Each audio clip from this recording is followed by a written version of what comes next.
Well, there it is, our first battle on deck. JTP versus Pat Gooden. Justin Pollock, our #1 qualifier against Pat Gooden, who's running the Turbo Life. Justin Pollock, I mean, get this, he's running a Ford Performance crate engine with a crate supercharger. I mean, you could order his engine out of the catalog. And man, is that what they're saying right now? That you can order out of the catalog and come compete in Formula Drift? That's a pretty strong accolade. I mean, by comparison to Pat Gooden, he's running this LS twin turbo. I mean, that thing is an absolute beast. And, you know, he's in a proven chassis. And S13 has won a championship with Dio Shihara behind the wheel. Here we go. JTP out front. Pat Gooden giving chase. The first battle, the top 16 here at Road Atlanta. We're live around the... Oh! JTP, Justin Pollock with a major mistake. Now, Justin Pollock talked to Red Nickel about his accident. Is something rearing its ugly head, Ryan? Not a pretty run from Pat Gooden, but that's a hard act to follow. Ryan, what happened to JTP? Well, he was in the lead position, so he has nothing in front of him, and you can see right here on initiation coming down the hill here, he just gets a little bit out of whack. He straightens out right there to avoid going off course, then trying to get back into drift. He straightens out again. I have to imagine we'll confer with the judges, but that should be a 0 for Justin Pollock. Pat Gooden, meanwhile, not really anywhere to be seen, but he does not show any signs of a 0 here unless inactive chase is in play. So we'll have to confer with the judges to see exactly what they think there. But for Justin Pollock, either way, not a strong start. Oh, man. So Justin Pollock, he's back to the start line, too. You just got to wonder what happened here.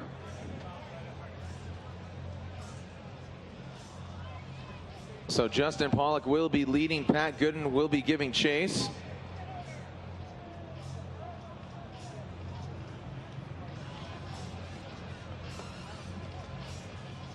So Pat Gooden will be leading. Justin Pollock giving chase.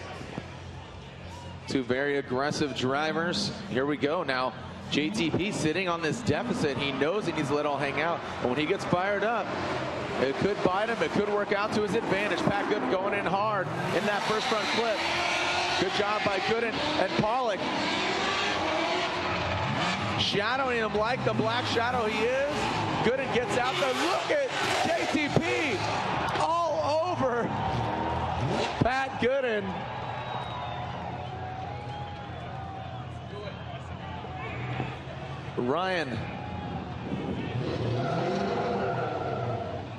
Ryan, I want to look at this replay here. Well, watch Justin. Watch how aggressive he is on initiation right here. He wants to take this win from Pat Gooden. He knows he's at a deficit. He comes back super strong right here, coming up the hill. Pat Gooden shooting out to this outer zone right here. JTP comes up, takes some proximity away on taking that inside line. And then this is where we get a little bit of contact right here. On the face of it, it looks like JTP runs into Pat Gooden. We'll have to confer with the judges. Anytime there is contact, we need to assert fault. And obviously on the second portion of the run, that will determine who our victor is. Yeah, unfortunately, I think it's over for JTP. I mean, he had that mistake. And, you know, obviously being aggressive, it looked cool. It looked fantastic. But, you know, oh, man. For me, I got to scratch my head. Did Pat Gooden turn into him? And we've seen this play out before. You know, hey, just calling it like I see him. Yeah, I got to imagine that's going to go against Justin, unfortunately. Yeah, I think it's going against Justin. I saw you got some words with the judges, so I think Pat Gooden's going to get the win here, especially just with that big mistake on that lead run. You know what I mean? For Justin to mess up on his lead run, I mean, he's our #1 qualifier, a near perfect run to the 97. He's having an incredible weekend, very consistent, seems uncharacteristic. I'd love to ask him what happened, but here we go. And there it is. Pat Gooden gets the win. Pat Gooden gets the win. As JTP, Justin Pollock, knocks himself out. As Mickey just should not have texted me in that instance. So JTP, Justin Pollock talking to Formula Dread up there. Luke, seeing what's going on here. As we move on to our next battle. Forrest Wang versus Mad Mike Wadette. So Forrest Wang in that 2JZ S15. And then Mad Mike Wadette in the Rad Bull. He's going against that Red Bull Mazda quad rotor twin turbo MX-5. So when we come back, we'll clear JTP off and we'll see our next battle here, round 2 of the Formula Drift Championship, presented by GoPro. What's next? Big things. Things you never saw coming. So buckle your tool belt. Here comes the all-new Ford F-150. The first and only pickup that lets you do this, and this, and this. All wrapped in a high-strength military-grade aluminum alloy body so you can do the most of this. The all-new Ford F-150. The future of tough. No one forces us to race. We choose to be here. It's the connection to the car. Our ability to control the chaos. That's what drives our passion.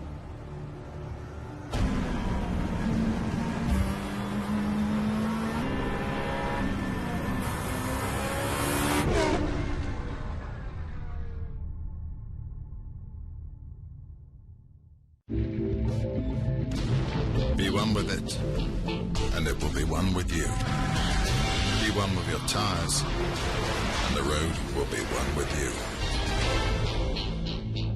Hankook Tires.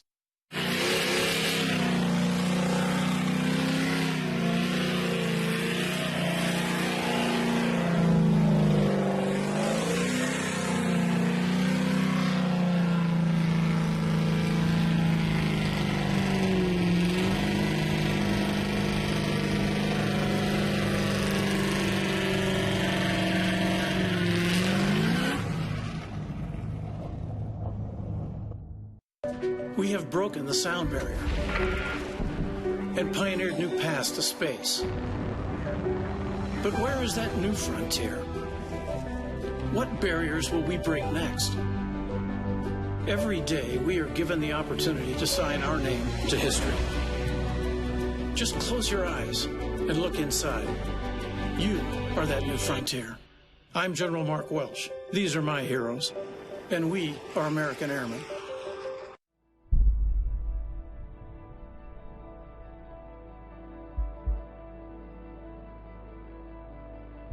I know when I toss my car into a turn at over 100 miles per hour, it's going to hold it. If you don't have confidence in your tires, you have nothing.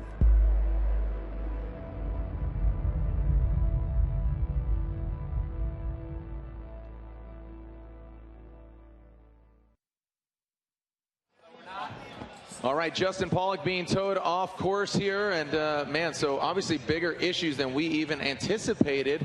But as Mad Mike and Forrest Wang are on the line, our very own Lorette Nickel had some words with the Kiwi.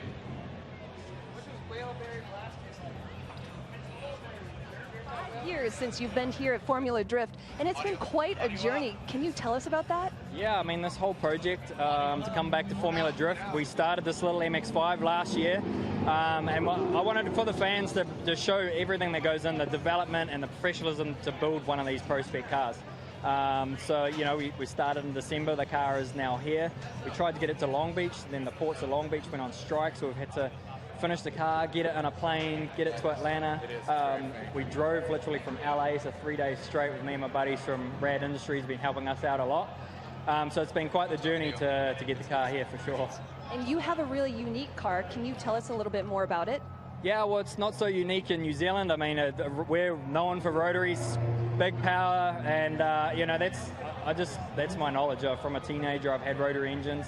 Love the sound and it's the excitement and just trying to keep the whole circus alive and drifting. And you know, this car's just so fun. It's deadly fast. It's still frightening me over the weekend. We've been trying to slow it down a little. Actually, it's just too much grip. But I'm having a blast. You know, like yesterday we qualified in the top 10 and now through to the top 16. I'm just ecstatic right now.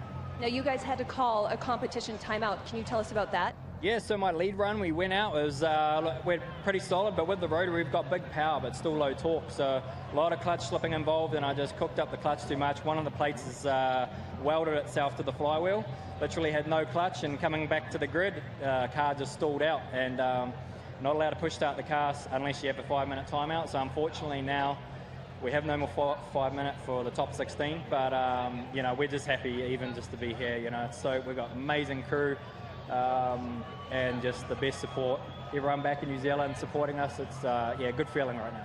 Best of luck today. Thank you so much. Jared, back to you. Well, there's the Rad Bull. You've seen it built, and now here it is in the sheets, in the sheet panel, the panel sheets, the body panels, whatever you want to call them. Here he is in the flesh. Mad Mike Wadette will be leading Forrest Wang in this head-to-head battle. In that Red Bull Mazda MX-5 on Nitto tires, as Forrest Wang, Gittin Laboratory, Hankook tires, 2JZ S15. Here we go. Mad Mike Wadette out front. Forrest Wang giving chase. Little feint entry. Nice initiation. Forrest Wang actually mimicking that initiation. Mad Mike Wadette. Oh, look at Forrest Wang getting into the dirt. Mad Mike Wadette bringing it into the horseshoe. That outside clipping zone. Crawling through the horseshoe is Mad Mike Wadette. Forrest Wang. Great composure from Forrest Wang on that horseshoe. Make some noise for Mad Mike Wadette.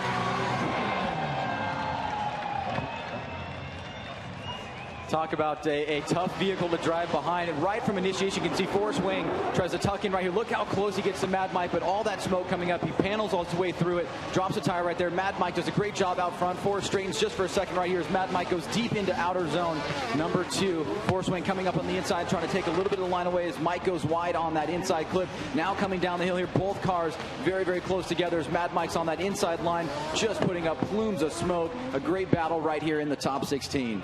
Man, you know, I got to say, the last battle between Dan Savage, there were some interesting calls, but right now I think that was just an exemplary run by Mad Mike out front. Forrest Wang, I liked his composure here on the latter part of the track. That was just a real good example of not giving up. Yeah, Forrest Wang, you know, bobbled there on initiation behind Mike Wadette, got into the dirt, but then kept it together throughout the horseshoe. Now Forrest Wang, he's really going to turn it up. He just drip style as well. I mean, because both these guys, very stylish drivers, very just smoky, long standing burnouts. You know, we'll see. I mean, this should be fun. Here we go. Forrest Wang out front. Oh, look at that big feint in front of Mike Wadette coming to that first front clip. All right, Forrest Wang turning it up the hill. Look at that, leaving Mike Wadette in the dust. The angle from Forrest Wang into that rear clipping zone, firing off both these guys. Look at Forrest Wang working the pedals. Look at the smoke covering the track. Doctor, look at this. An absolutely insane run right now. Somebody call the fire department. Unreal. Yeah, I just say one more time because I want to see him run again, selfishly. Well, you can see right there, both guys definitely want this run. It was a close battle on the first run right here. Mad Mike gets up right on the inside of Forrest Wang. Forrest does a great job right there. A little bit of a shimmy right there from Mad Mike. Straightens out just for a second. Little bit of separation right here. Look at Forrest Wang on the throttle right there, popping a huge, just an amazing amount of smoke out on track. Then a little bit of separation right here as Forrest Wang comes back around. Mad Mike digging as fast as he possibly can as both drivers cross the finish line. An incredible run from start to finish by Forrest Wang and Mad Mike Wadette. Dude, sick run. All right, real quick, how many people think Forrest Wang should advance?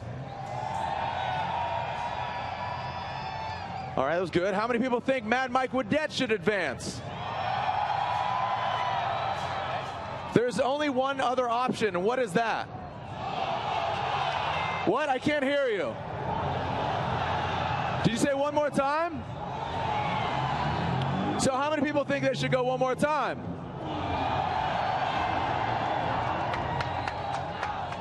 My challenge is to have you guys lose your voice, including Taylor Swift over there, by the end of the night. Forrest Wang, Mad Mike Wadette. Here we go. Sliding left for Forrest, sliding right for Mad. There's one more time. There's one for Forrest Wang, and Brian says, one more time. They're going at it again. It's a one more time battle. Ryan, I couldn't agree more. I mean, just with those mistakes by Forrest Wang in that chase position, and then with Mad Mike Wadette, you know, him chasing out Forrest Wang, I think there was, you know, some points, you know, if this was qualifying, left out there on the track. You know, Andy did go with Forrest Wang, and I can definitely see the argument for that. Mike did lose a little bit there towards the end, but there was some good back and forth there. You can tell both drivers want it, and either way, I think, you know, the fans want to see it. It's very clear. Yo, selfishly, even like, Forrest won. Nope, I want to see him go again. Just see him tear up and burn. I mean, dude, that's the look at the smoke still lingering like an eerie cemetery in Halloween. Like, it looks creepy.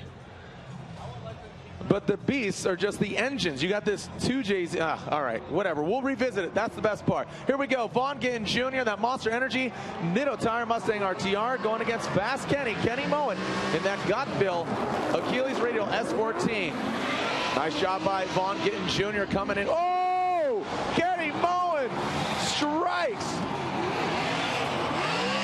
Vaughn Gittin Jr. placed it on the rear end. Vaughn Gittin Jr. bringing it on down home as Kenny Moen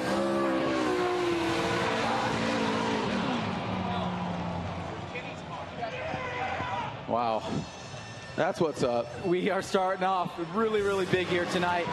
Right on initiation. Good snappy initiation by Vaughn Gittin Jr. Kenny Moen going, gives a little bit of room right here and then gets up on the inside on the attack right here. Does a nice job. Vaughn stays very wide into that first outer zone, into the second outer zone. Kenny Moen right with him on that that second inside clip. Now the transition down the hill here. Both drivers on throttle. Kenny takes out that cone on transition. A little bit of separation right here. Another phenomenal run by both the lead and the chase driver here in the top 16. And this field of drivers is absolutely blowing our minds. Dude, Atlanta is on fire right now. These fans are going insane. I mean, man, and we're only in the 16. Keep it together, guys. Got to pace yourself. Just pump the brakes. Here we go. Kenny Moen is going to lead. Vaughn Gittin Jr. gives chase.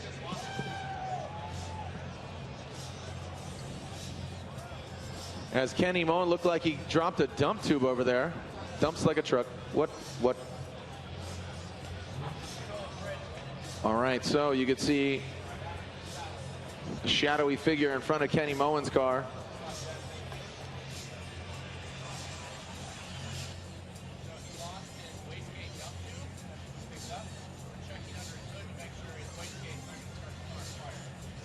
All right, so we are confirming. Okay, so there's a safety inspection on his vehicle. He did lose the wastegate dump tube. So with, one of the judges actually spotted it when he came into the horseshoe. We saw the dump tube fall off. So want to confirm that no other further damage, or it's purely a safety issue. So that does not count for his competition time out. So this does not count as his competition time out. This is a safety inspection by our crew. So you can see the hood being buttoned up to ensure that everything's okay. Vaughn Gittin Jr. awaits. We have the thumbs up, so Kenny Moen is able to run.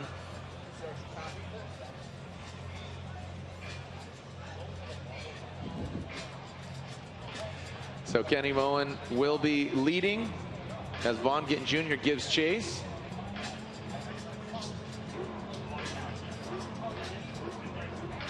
Remember, we'll go back to the Wadette Wang battle.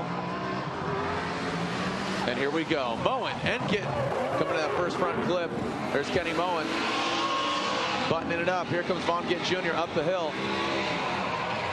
As Kenny Moen brings it in that rear clipping zone. Nice job by Kenny Moen. Vaughn Gittin Jr. up in the mix. How are they going to transition out? How's the proximity? How's the speed? As Vaughn spins! Vaughn Gittin Jr. spins out! Gittin Jr. spins out, taking himself out. That will mean that Kenny Moen will advance on. Like we said at the beginning, crazy things happen here at Road Atlanta. Stuff you never expect. It always happens. And right here, here's another one. Kenny Moen, Vaughn Gittin Jr. both coming out strong on this second run right here. Kenny Moen coming up on this second inside clip. Vaughn Gittin Jr. right here. And here on the transition, Vaughn comes back around and just gets out of whack and spins out right there across the transition, coming downhill. So unfortunately for him, that might be all she wrote. Might be. That is all she wrote. I mean, there is no other evidence than that, unfortunately, for Vaughn Gittin Jr. Coming out of the horseshoe, he gets bucked off of the horseshoe. And there it is. Kenny Moen advances on to the Great 8. And that has championship implications, Ryan. I mean, getting knocked out in the 16, Vaughn Gittin Jr. was 5th in points. Now, as far as Kenny Moen goes, he was down there quite a bit in 27th. It gives you an idea of how stacked this new 2015 field of drivers is. There is not one weak link in this field of 40-some-odd drivers, 38 drivers here in the field. Anybody at any time can win, and we're seeing that here tonight where some of the top guys are going down.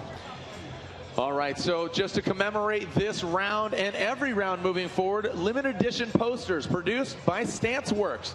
The famous website has created limited edition posters similar to like going to a rock concert. Only 300 are created of each round, and this one in particular commemorates that of Tanner Faust and Rad Bull Mad Mike Woodette's quad rotor twin turbo MX-5. So pick it up now. Go to @FormulaD on Instagram. It's $35 plus shipping. It's 24 by 18 art print.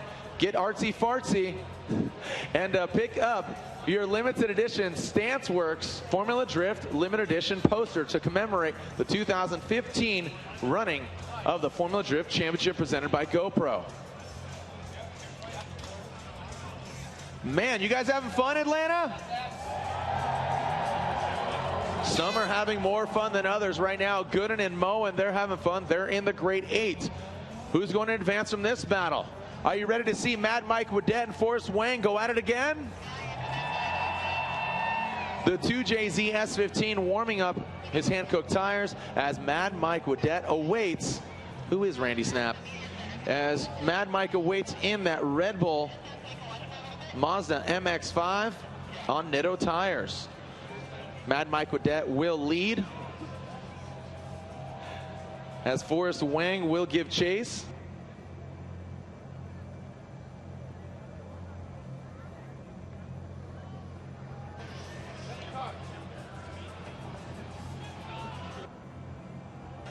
So here we go.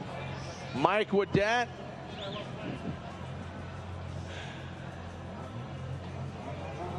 Mad Mike Woodette will lead. Forrest Wang giving chase through that start chicane. And here comes the Rad Bull. Wow, aggressive feint entry by Mad Mike Woodette. Ripping away Mad Mike up the hill. Here comes Forrest Wang. Mad Mike lacking the angle, now bring it into the horseshoe, tighten it up. This is where Forrest Wang really shined last time, Ryan. Unfortunately, right now, he does not have the proximity. Bringing it back up the hill, make some noise for Woodette and Wang. Well, Jared, going back to that first run between these guys, you remember Forrest Wang was much closer on initiation than he is right here. He gives a little bit too much room to Mad Mike and allows Mad Mike to kind of run away a little bit right here as Forrest Wang tries to close the gap right here. But Mad Mike, so much horsepower, a lot of grip in that vehicle, does a nice job right there. Hitting that outer zone, comes off a little bit early though. And then you can see right here, Forrest Wang losing pace just a little bit with Mad Mike Woodette, who comes up on the inside, transitions to this last corner going up the hill, and then Forrest Wang follows him in tow. So now Forrest Wang and Mad Mike will switch places. Forrest Wang taking lead against Mad Mike Woodette. Wow, look at the smoke just looming. Everybody blow really hard on the count of 3. Ready? Let's clear the smoke out of here. Everybody blow, exhale as loud and hard as you can on 3. Ready? 1, 2, 3. Dude, you didn't blow hard enough. Didn't work. Didn't blow hard enough. I didn't see you blow hard enough.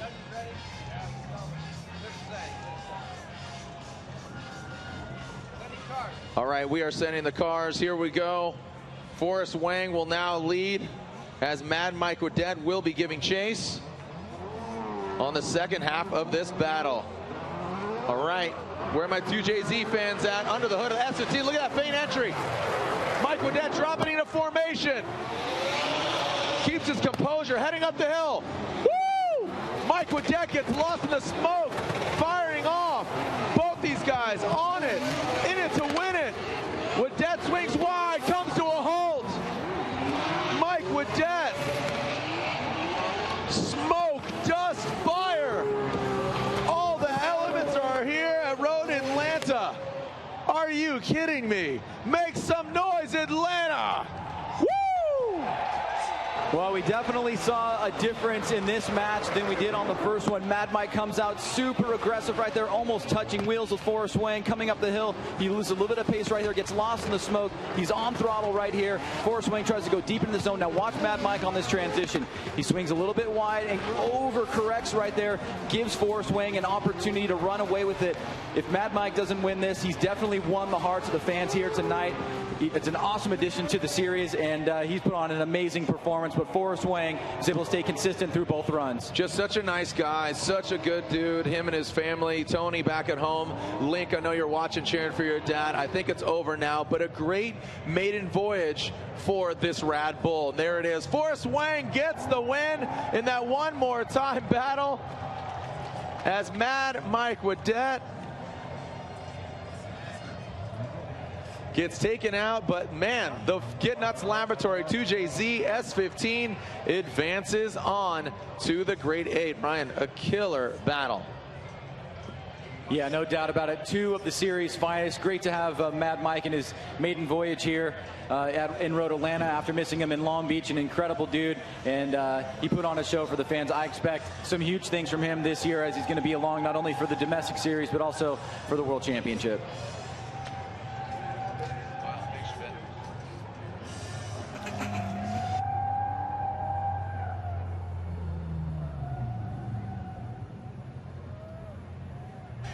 All right, here we go with our next battle. Odi Bakchis versus Masashi Yokoi.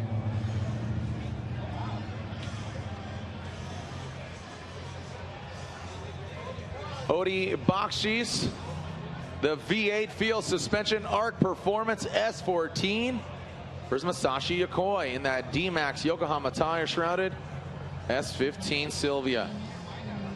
Here we go, Odi out front, Yokoi giving chase. Coming that first initiation and that first clip is Odi Bakchis catapulting ahead of Yokoi. Ooh, Odi Bakchis dancing with the dirt into that rear clipping zone, allowing Yokoi to catch up. Good threading of the needle by Yokoi, but man, an absolute beast is Odi Bakchis. Two very different driving styles, Ryan. That's a big battle right here for Odi Bakchis as he is sitting very, very high in the championship standings right here. And with Vaughn going out, he's got a good opportunity to make up some points here. Nice job on initiation as he takes that inside clip right here. Yokoi trying to make up some ground to Odi Bakchis, who drops the tire. It allows Yokoi to get a few paces on Odi Bakchis. And then right here on this inside clip, both drivers transition back around. You can see Yokoi looking for a way to nose in. Odi goes on a very, very wide line right here. He has to snap it back real quick, allowing Yokoi to grab another car spot right there. So a good run by Odi Bakchis, but Yokoi showing some signs of prowess as well, as now we will mix it up and Yokoi will take the lead against Odi Bakchis. All right, so as we said, two different driving styles. You obviously have the very Japanese style and just wide degree of angle, a very fast Odi Bakchis.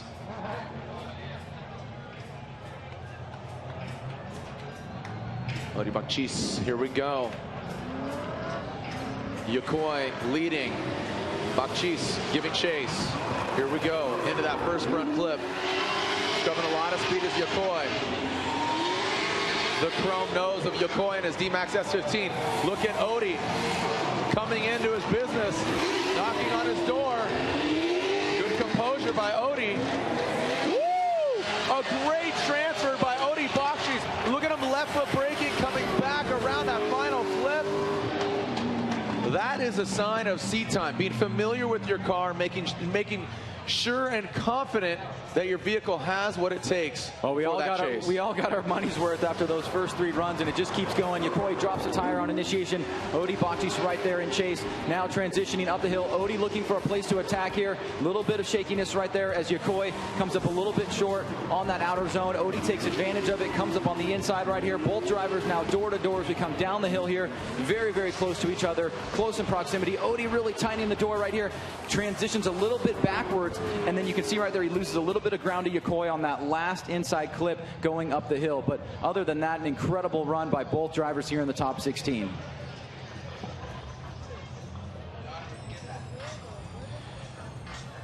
So this battle is officially halfway through the top 16 as we're quickly expediting it. We're going to take a look at that first run. I mean, you know, in my mind, just that run should be digested as Odie. Ryan, walk us through it. Yeah, judges calling for a secondary replay. They are allowed to do that in the top 16 and the top 32. You can see Odie drops a tire right there. The judges wanting to take a closer look of exactly what transpired to see if they can find a victor here. Any major mistakes from either driver. But you can see the amount of aggressive driving on course is just unparalleled. You can see the separation right there on that portion of the run. So similar runs, it seems like, between both drivers. A couple little mistakes here and there, but you know, it's really hard to nitpick it, but it does look like we've got some results. All right, so here we go. Odie Bakchis grabs the win. Odie Bakchis grabs the win. Halfway through the top 16, and our grade 8 is forged. Gooden versus Wang.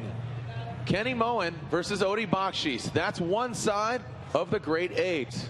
Advancing on through the 16, here we go to the other side of the bracket. Aasbo versus Stoneback. Simply known as J-Wang to his friends, Stone Cold Stoneback. As his driving prowess has progressed, he's going against our current Formula Drift points leader. Is Jeff Stoneback gonna play Giant Killer in this instance? A lot of the other drivers up for Formula Drift championship contention are hoping so. And Stoneback is no slouch. He qualified 18th yesterday. Here we go. Aasbo out front, who qualified second. The Rockstar Energy Drink Hankook Tire Scion TC ripping up the hill as Stoneback brings it on in to the door of the Scion TC, nosing in. How is he going to transition? Aasbo pours it on and pulls away. I mean, that thing is just absolutely glued to the track. I mean, his side grip and it's a smoke machine, that TC. Well, Frederick Aasbo taking the lead here against Jeff Stoneback. Both drivers on initiation. Nice aggressive flick right there from Aasbo. An overly aggressive move by Stoneback. He gets him out of whack just for a second. He's really able to close the door right here, but Aasbo tries to go as deep as he can into that second outer zone. Does a nice job on that inside clip. Now, this is where Aasbo really accelerates away from Stoneback. He gets about 4 car lengths on him before Stoneback tries to close it up. So that second part of the run right there, Aasbo was able to get some separation. A little bit of a mistake on initiation by Stoneback, dropping that tire on inside clip number 1, but a relatively close battle, like all of them that we've seen here tonight. Like absolutely every single one. I mean, man, people know this track. I mean, they play this track in video games. They're duplicating their cars, their builds. You know, they've watched it. If this is their first time or their 100th time, they review it. The track, you know, the conditions are changing, but the track stays the same. Man, an exciting run. Here we go. Stoneback will be leading. Aasbo giving chase as they come down the hill. Ford go further, top 16. Who's going to go further? As Stoneback heads up the hill into the horseshoe. Stoneback pouring on the angle. Tries to get to the outside clipping zone a little. Oh! Aasbo with big correction. A huge correction from Frederick Aasbo right now. Ryan Sage, are we seeing another giant have a misstep and take themselves out? Ryan Sage, are we seeing that? Well, let's take a look at this, Jared. We've got to take both runs into account here. You can see Stoneback drops a tire on initiation just a little bit right here. Gives Stoneback pulling away from Aasbo at the beginning, or Aasbo giving a little bit of room. Watch Aasbo on the inside right here. Makes a little bit of a mistake right there. And then as he transitions right here, loses it, goes straight for a second, and then gets back into it. That is a reinitiation. And I have to imagine the judges are going to be pretty bad on that. But watch right here. You can see almost drops 2 tires of Stoneback on that inside clip. So a mistake for him as well. But I would say the bigger mistake was Frederick Aasbo, and whether or not that was a 0 will play a huge role in who wins this battle. All right, well, I sure hope you grab some words. And wow, look at this. The judges' scorecard is up. Aasbo and Stoneback. Left means they're going for Stoneback. And there it is. Jeff Stoneback takes out Frederick Aasbo. And there it is. The Giant Killer. Gittin Jr., now Frederick Aasbo, they are out. Unbelievable turn of events here in Atlanta. Make some noise, yeah. Popowich, shout out to Mark Lenardin, man. Wow. Oh, the championship implications. Oh, man, unreal. As we have two drivers, one podiumed and got third place in Long Beach. The other driver won the whole dang thing last year, Chris the Force Forsberg. And, you know, if you can backtrack to last round in Long Beach, Chris Forsberg lost in the top 16. Here he is going against one of his best friends, Ryan Tuerck. And now here it is, Aasbo going out in the 16. Gittin Jr., oh man, unbelievable. Bakchis, who's sitting second coming into this round, he's already in the grade 8. He's watching from the sidelines, seeing all this insanity unfold. Make some noise, Atlanta. Here we go. Chris Forsberg, Ryan Tuerck. Unbelievable showing here tonight. And we're only in the top 16, Ryan. Only in the top 16. Yeah, I don't want to get too excited, but this is definitely setting up. Why not? Just let it all go. Well, what I was going to say is I don't want to get too excited, but this is definitely setting up to be probably one of the best events I have ever been a part of. It's been so amazing. Every battle has been incredible up to this point, and the storylines are getting thicker and thicker. Oh, man. Unreal.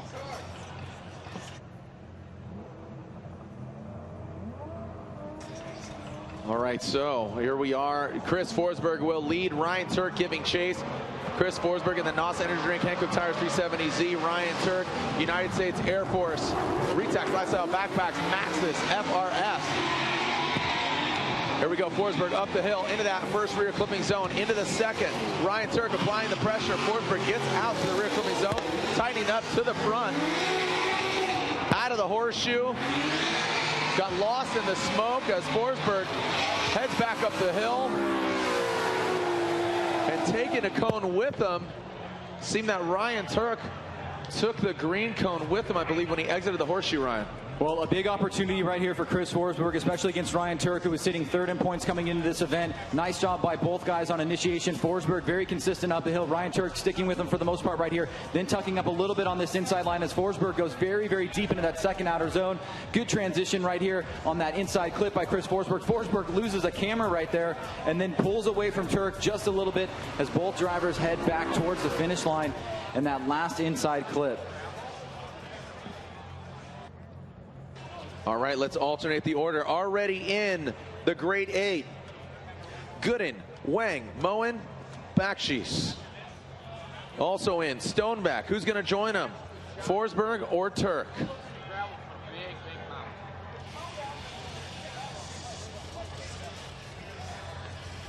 All right, a little clean up here as we exit the horseshoe.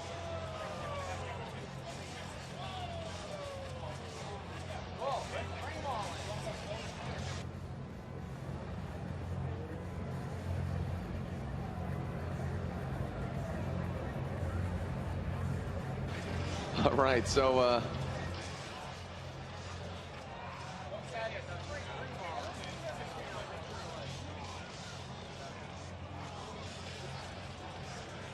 all right, Ryan. Well, we're seeing Ryan Tuerck here. We'll take a look at the instant replay here. Chris Forsberg, this was his lead run. Yeah, you'll see, I think what we're looking at here is all these cameras that get knocked off. Watch on the transition. Forsberg goes real deep. Ryan Tuerck right there with him. Watch right here, right there. There goes 1, 2, 3, 4, all gone. It's raining GoPros, hallelujah. The world's most versatile camera. All right, so let's alternate the order. Ryan Tuerck, Chris Forsberg. Ryan Tuerck will lead. Forsberg giving chase. Remember, Ryan Tuerck grabbed third place in Long Beach. Will the momentum carry him here into Atlanta and through? Join the conversation, hashtag FDATL. Let everybody know you're either in person or online watching Formula Drift live as Ryan Tuerck throws it in the Retax Backpacks. FRS, both of them transitioning, throwing fire as Forsberg goes into the side of Ryan Tuerck. Forsberg pushes hard, popping and locking as that two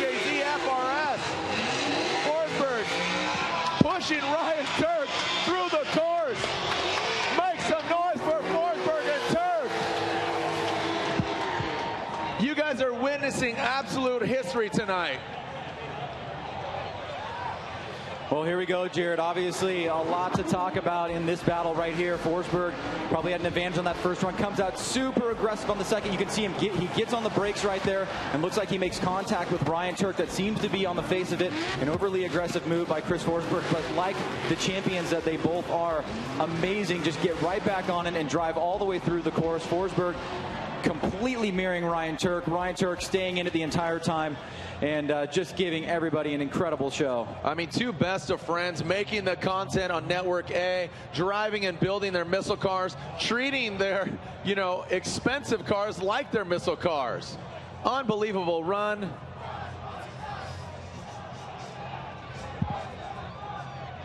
Ryan, looking at that second run, Forsberg obviously getting mega aggressive here. Was Tuerck offline? This is what comes into play. Let's take a look at this again, a little bit closer, a little bit slower. Let's watch if Ryan Tuerck is actually going to go offline here. That will be the question. Was Tuerck already going offline, and then Forsberg had to slow up right there? The driver in the lead does have a responsibility. But let's take a look to see if Ryan Tuerck was indeed actually heading off course here. Forsberg comes back around. He gets on the brakes for a second right there. It does look like Tuerck was going off course, so you almost have like two separate incidents right there. The judges have got their job cut out for them in a very, very big way, because I could see the momentum that Tuerck was carrying in that position of the course, and at the same time Forsberg having to slow up. Now, did he have to slow up because Tuerck was taking that wider line and he needed to avoid him? That's what the judges are going to have to interpret. And what's interesting is Forsberg brought that up in the driver's meeting. If somebody goes off course, do they follow them? Here we go, Forsberg and Tuerck. Sliding left is Tuerck. There's Forsberg. Oh, look at this. So it's unanimous. Forsberg gets the win. Forsberg gets the win. And I'm hearing boos. So obviously all three judges were deeming that Ryan Tuerck was heading off course in that direction. And that is why Chris Forsberg was not at fault there. And I can definitely see that. He did seem to have that trajectory, and at the same time, Chris was slowing up. So a tough call for the judges, but I could definitely see why it went in that direction. I think it really came down to, the lead car. Where was he going? It's like your mom says, if your friend jumps off a bridge, are you?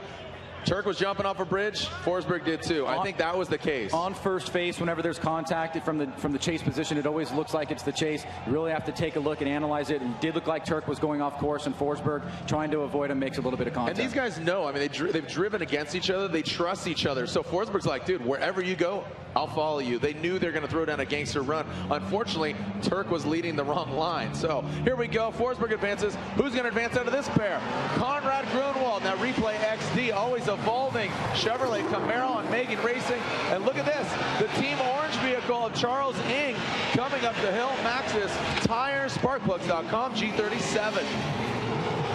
Through the horseshoe is the Camaro. Charles Ng transitions out. Getting tight is Charles Ng to the back of that Chevrolet Camaro.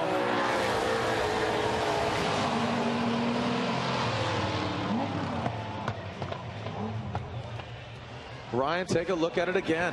Well, here we go. Both drivers coming down the hill here. Nice angle right there by Conrad Grunewald. You can see some separation at the beginning. Now Charles Ng starting to work on it, trying to close the door. Nice job right there by Conrad to go deep into that zone. Charles tucks up on the inside right here, trying to gain a few paces against Conrad Grunewald, who has great angle. He protects the line on the inside right there and then heads up the hill. So good run by Conrad Grunewald in the lead position. Now Charles Ng will have an opportunity to do the same.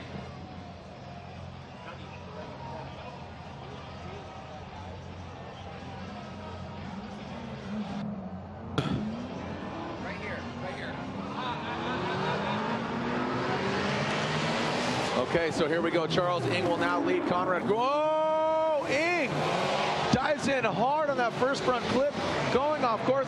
Ng is all over the track right now. Conrad Grunewald keeping his composure. Conrad Grunewald takes out that clip as Charles Ng dusts him off to the races.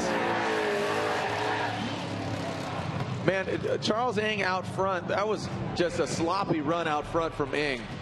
Well, here we go. Both drivers trying to make it into the grade 8. Almost some contact right there by Conrad in the chase position, getting aggressive on initiation. Charles Ng trying to go deep into that zone. Now coming into the second outer zone. Does a nice job right there. Conrad tightens up right here on the inside. Charles Ng transitions back. Now coming down the hill, you can see that straightening right there by Conrad Grunewald. That's definitely going to play a role here. And that was a fairly sizable mistake. Will Charles Ng be gifted this win here with that mistake by Conrad Grunewald in the chase position? You know, and the naked eye of the judges seeing him exit, you know, you could barely see that through the smoke, but fortunately that angle, you could see how drastic that mistake was of Conrad Grunewald. So Charles Ng out front, it was not the prettiest run, but Conrad making a very big mistake. Yeah, I think that the thing to take note here is really the chase run by Conrad Grunewald coming out of the keyhole. Both drivers, you know, dropping a tire here and there, but how severe was this straightening by Conrad Grunewald? We'll see right here on this transition, back down the hill, right there. He straightens out and then reinitiates. And actually, the first angle that we had a much clearer view of it, but either way, you can see a pretty good straightening by Conrad Grunewald. Okay, so the judges digesting this run between Ng and Grunewald.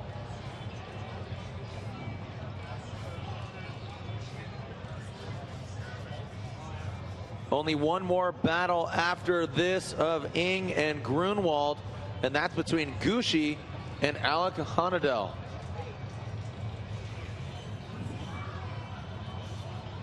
Here we go. Slide left for Ng, slide right for Conrad. Ryan, Andy, and Brian. Verdict is in. Charles Ng, one more time, and Charles Ng. Charles Ng gets the win. Charles Ng gets the win.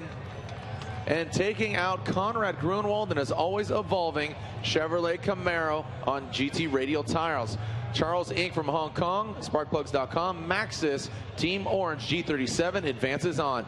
The final battle of the top 16 is upon us. Ken, the Gushi, versus Alec Honadel. These two drivers in qualifying, absolutely amazing runs. How are they going to chase and how are they going to lead? We're about to find out. The boy from Florida and the boy from California.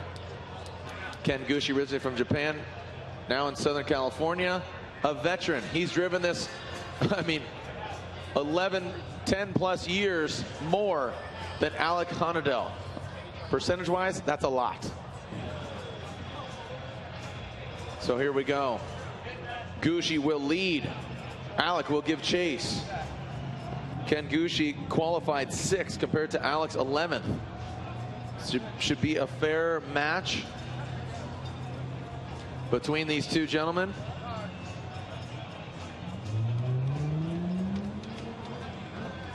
Ken Gushi in the Gretty Scion Racing Hankook Tires FRS. Alec in the Gittin Laboratory Magnuson Supercharged V8 S14. Here we go. Gushi out front. Alec giving chase. In the first front clip, Gushi lunges forward. Good aggressive line as Alec hits the dirt. Here comes Gushi. Oh, Alec goes off course. Gushi maintains in between the lines. Out of the horseshoe as Alec. He had a fuel pump issue last round of competition, and here he is. Wonder if he has another issue or just made a mistake. Well, I think one of the takeaways from Long Beach for Ken Gushi is he needs to drive more aggressively. He showed that in qualifying. Look at the angle right here on initiation from Gushi. He definitely seems like a driver possessed. Nice job right there coming up the hill, filling the zone, taking some risk, but Alec in the chase position just goes off course. He gets a 0. Ken Gushi needs to finish the rest of the run. He does that, so he'll be sitting on a big advantage against Alex Honadel here in the top 16. And for Ken Gushi, this may be his first berth into the Great 8 this season. Shout out to the guys at No Star Bash out there, Ginderman Raceway, MDU, Midwest Drift Union, Nick Swan, Edgar and the whole gang, TR, Drewski, the whole gang. Here we go. So, Alec from Florida, Gushi from California. Alec will be leading. Alec will be leading. Gushi will be giving chase. Wow, look at that, coming close. Quite a bit of distance here between these gentlemen. Here's Gushi, you know, playing some strategy here. He better pour it on, otherwise this might be an inactive chase, and just as I say that, it is not. I think he's given himself enough distance knowing that he could reel him in, and there it is. Whoa! Alex shut it down. That's going to seal the deal for Gushi.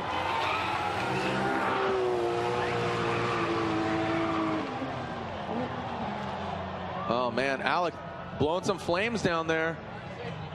Oh wow, we got some fire here. All right, let's, whoa, whoa, whoa, whoa. Wow. Roasting some marshmallows out here on track as Honadel. Probably have some fluid. Make some noise for all our drivers. Well, let's take a look at that replay real quick while we attend to Alec on course. Now, obviously, Alec having that 0 on that first run needs to come out super strong here. He's looking for Ken Gushi to make a big mistake. Gushi stays at a measured approach here. He's closing the door, puts his nose in right here on this second inside clip. Now, Alex comes back around. Now, this is where the incident happens right here. Alex shuts it down right there. Gushi sees the opening, comes up on the inside, makes the pass. And for Ken Gushi, looking very impressive, not only in qualifying, but here in head-to-head battle as well, and he'll be moving on into the grade 8.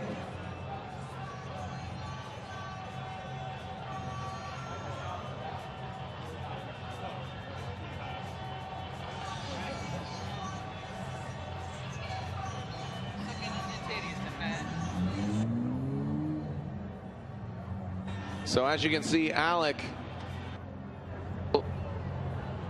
All right, so here's the verdict. You obviously know what's going to transpire here. Slide him right. The Goosh, Ken Gushi, advances on to the grade 8. The grade 8 is set. Jared Deenda, Ryan Sage, Lorette Nickel giving you the play-by-play. When we come back, we'll get the course clear and continue on with the action here at round 2 of the Formula Drift Championship presented by GoPro.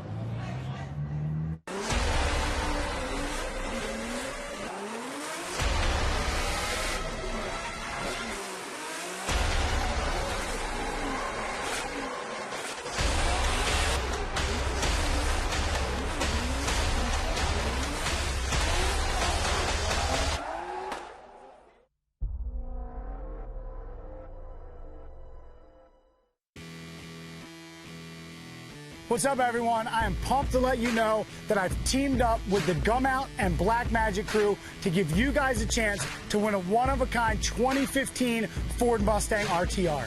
If you're here at the event, make sure you stop by the Gum Out and Black Magic display, or you can sign up online at yougetmydrift.com for your chance to win a trip to Vegas during SEMA for you plus a friend, where we'll meet up and I'll give you the keys to your brand new 2015 Ford Mustang RTR.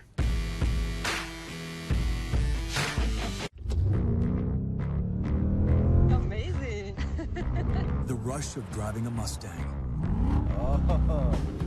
felt like never before. I could happily probably cry right now.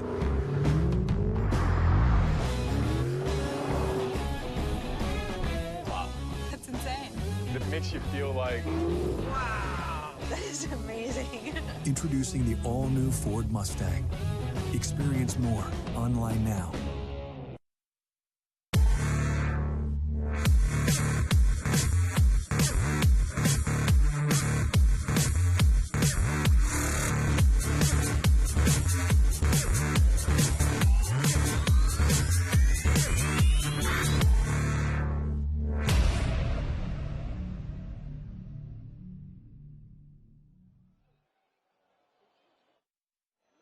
All right, well, we have our grade 8, but now you can own a great piece of memorabilia. If you haven't seen the Takata Racing Wallet, the signature harnesses, safety equipment is created. The Takata Wallet, once in green, now in black. You can either get the, what they call the men's edition or the women's, but $59 or $99. Go to Formula D on Instagram or Takata Racing. Say sold, send them your email, and you can receive one of these cool Takata Formula Drift collaboration wallets. The single fold men's wallet is $59. The women's zipper is $99. So now available in black, courtesy of Formula Drift and Takata. So as we shape up for the grade 8, the bracket in Gooden and Wang, Moen and Odie, Stoneback and Forsberg, Ing and Gushi. Our girl on the ground, Lorette Nickel, had some words with Pat Gooden. Pat Gooden, you just told me you're having motor problems. Tell us about that. Yeah, yesterday during practice, we did one lap, everything was okay. Came back to another lap, thought I heard a sound, didn't hear it, went away. Did a lap, and we went down a cylinder, came back in, found out we broke a rocker arm, the lifter had pushed out, we had like no oil pressure. We were 20 pounds of oil pressure under wide open throttle. Didn't even think we were going to be able to qualify. Got a 79 on our second run. We were in, put us in 17th place. Today we went out, we're like, all right, we're going to do 2 laps just to warm up. We're going to do a lead and a follow to warm up, and then we set. Ran Tyler McQuarrie on top 32, went one more time. Didn't think the motor was going to last that long. In the one more time, we beat him and came out. We had Justin Pollock in top 16, and Justin is so good. He has taught me so much about driving and like always tells me what to do to make me drive better. And we just came in on the first lap, and he overshot a little bit, went in the dirt, followed him up, came back, knew that he had zeroed that run, so we just had to do a really clean, good lead run. Did our lead run like as best as we could, and we were in the horseshoe, and he was going 100% all out to make up the deficit, and he bumped our wheel right before the front clip, and I tried my absolute hardest to not spin, and I was just fighting the wheel to get it to go, and we just looped it around. But it's holding on, running on 7 cylinders, so hope we can keep going. Well, best of luck in the grade 8. What adjustments do you have to make for there? Nothing really. We can't do much, because if we loosen the car up to compensate for the motor to make it easier to drive, we'll get left. So we've actually been gripping the car up a little bit, but we've pretty much found our maximum for what the motor will do right now, and we're just driving it at 110%. Well, best of luck. Jared, back to you. Thank you so much, Lorette, and good luck to Pat Gooden. He is on the start line, and he's about to do battle against Forrest Wang, who is a very fierce competitor. We saw him take out Mad Mike with Dead. Here we go. Make some noise, Atlanta. The grade 8 is upon us. Forrest Wang, Pat Gooden. Wang will lead, and Gooden will give chase. Here we go. Wang, a feint entry. Gooden goes for the straight line approach, dropping into formation as Wang. He has that information of being down a cylinder. Is that going to come to his advantage and use that as strategy? Wang way off that rear clipping zone, allowing Gooden to get that proximity. And sweating Wang is Pat Gooden, and then Ajuku Racing S13. Coming up the hills, Forrest Wang. Woo! Make some noise for Wang and Gooden. Oh, man. I'm exhausted. Hold your breath. Well, here we go. Both drivers coming in to this first turn. Nice flick right there by Forrest Wang. Pat Gooden, for whatever motor problems he's having, he's looking pretty good right here. He straightens out a little bit, though, gives some room to Forrest Wang. Forrest, though, does not fill that second outer zone. It allows Pat Gooden to get right on the backside of his bumper right here, and then Forrest Wang really putting on a big angle coming down the hill right here with Pat Gooden in tow. So a couple mistakes by Pat, some mistakes by Forrest in the lead as well, and now we've got ourselves a reverse order as Pat Gooden will take the lead against Forrest Wang. Pat Gooden in that twin turbo V8 Ajuku Racing S13. He's going to lead. I can hear Lorette's audio. So Forrest Wang will be chasing. He's going to be nosing in that Super Doof 2F Performance body kit in the back end of the Ajuku Racing S13. Now that 2JZ engine, it's running strong right now under the hood of that Sylvia. Look at the smoke just filling the grass bowl here. Here we go. Gooden out front. Wang giving chase. Wang throws it in as Gooden gets tight to that front clip. Oh, as Gooden, look at that, throwing up some dirt, goes off course. How and what is going to unfold now for Gooden and Wang? Gooden in that lead position, going off course. That's not where you want to be. Unfortunately for Gooden in that lead position, that's not what he needed to do to really solidify it and advance on, Ryan. Yeah, that was a big drop right there by Pat Gooden. Let's take a look at this again, coming down the hill here. Pat Gooden, lots of e-brake into initiation, carrying a ton of speed, but watch on the transition back around. He just does not get set up properly. He drives on the grass, dropping 2 tires clearly off course. That'll be a 0 for him. This should be the win for Forrest Wang. And for Pat Gooden, it's been an incredible event for him with everything that he's been going through, making it all the way into the Grade 8, getting some quality points on the board for him, but unfortunately just making too big of a mistake against Forrest Wang. As we wait for the judges' verdict, and here it is. Both these guys on Turbo by Garrett, Turbo Life, and sliding right are all the 3 judges. Forrest Wang advances on. Forrest Wang in the Get Nuts Laboratory. Sylvia S15 advances on to the Final 4. There's our first Final 4 driver, Final Forrest, as Wang is in it. Who's going to join him? One of these men, Odie or Moen, Bakchis or Kenny. Both these guys have gone against each other before. Both of them winning at least once. 2 S14s, 2 very different engines under the hood. 1 V8, 1 2J. Here we go as the truck clears the track. You guys having fun, Atlanta?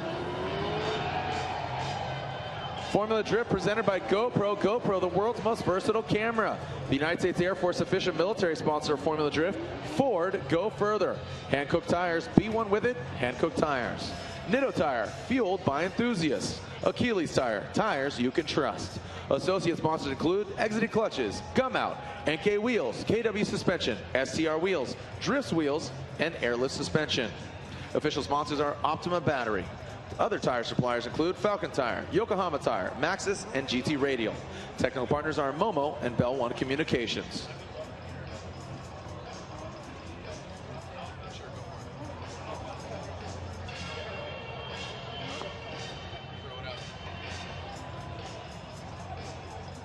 First ever drifting book for kids, DZ the Dragon. Check out dzdragon.com. Pre-order now. Sorry, Brian.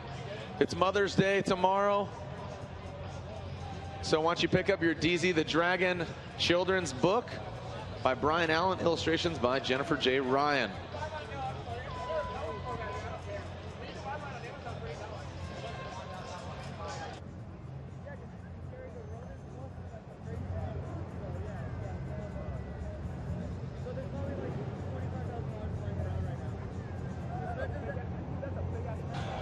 All right, so here we go. Odie Bakchis, Kenny Moen. Odie will be leading. Odie Bakchis qualifying 5th to Kenny Moen's 13th. They leave the start line. This should be an exciting one. Both these guys very fast, good composure. I'm telling you, Odie is the guy to watch. Odie Bakchis coming in, losing that skin on his back bumper, coming into the horseshoe. Fully wound up into the rear clipping zone as Bakchis out of the horseshoe are Odie and Kenny. Wow! Odie Bakchis as Kenny Moen. Woo! I mean, that just went, time that thing. Watch this initiation right here, Jared. Watch Kenny Moen in the chase position. Odie initiates, Kenny initiates about a second later right there, and it seems to throw him completely out of whack. You can see right here, coming up the hill, he's losing about 4 to 5 car lengths to Odie Bakchis, who's able to fill that zone right here. Kenny is able to get back on it a little bit, but from the get-go, just not looking as consistent as we've seen him in the past. And then watch Odie, he takes this wide line right here. He's probably the only driver that's doing that, kind of leaving himself open for a driver to take the inside right there if he gets into a close battle. But nonetheless, it's working well for him, and he should have himself an advantage here against Kenny Moen. Well, I don't know if you saw it there, Ryan, but Odie's bumper didn't just fly off. Kenny, it looked like he had some contact there on that first initiation point. So unfortunately for, what's cool is it didn't affect either of the driver. So it's really not going to come into play. That's just coming close in proximity. It makes it look exciting. These guys rubbing his racing, right? So here we go. Kenny Moen will be leading. And Odie Bakchis will be giving chase.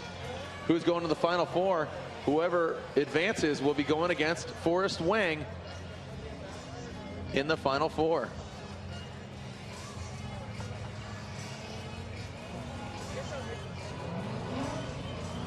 All right, here we go, Ryan, leaving the start, through the start chicane. Kenny Moen out front, got Bill. Achilles radial S14. Around that first front clip, coming up the hill. Kenny Moen about 3 car lengths out. Coming to the second rear clipping zone. Kenny dance. Oh, Odie Bakchis. Kind of a straightening there, failing to get out to that rear clipping zone. And Odie taking out that exit cone. That is not a clipping point. That was not a clipping point as they exit the horseshoe. Just a cone for reference, but watching the horseshoe, Ryan. Yeah, 2 pretty sizable mistakes here for Odie, and we'll have to measure that against the mistakes made by Moen in that first run. You can see right there, Moen just kind of trailing a little bit, and then does a nice job right here getting on very deep in the line. That's the first mistake for Odie. His wheels actually come to neutral for a second, then he reinitiates and gets right back into it. There's the second one by Odie. So you can see pretty visible mistakes by Odie Bakchis. Not too many mistakes in the lead run by Kenny Moen. So the judges have their work cut out for them there, as Kenny had that pretty sizable mistake, and that he had that initiation where he basically initiated like a second after Odie Bakchis, and definitely did not set him up properly for the rest of the course. Shout out to all those watching internationally. Gromit 323 watching in Ireland. How we doing? BT Hensley, Road Race Engineering, Rosie and the Gang, Inertia Images, FDATL, hashtag Snail Performance Taylor, Missile Mike Maintenance.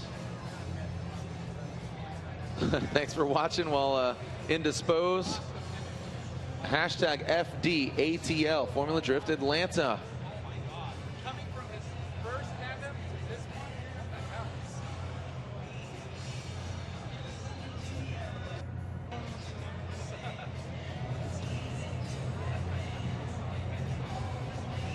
Destroy K Drift. Here we go. The judge's verdict is in.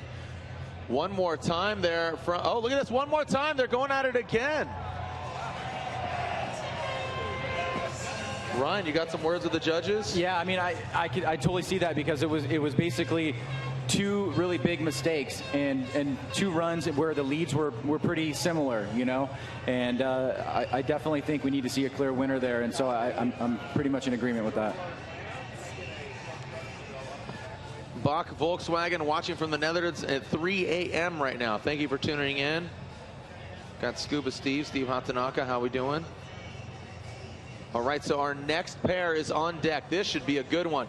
Both these Pennsylvania boys are going to do battle.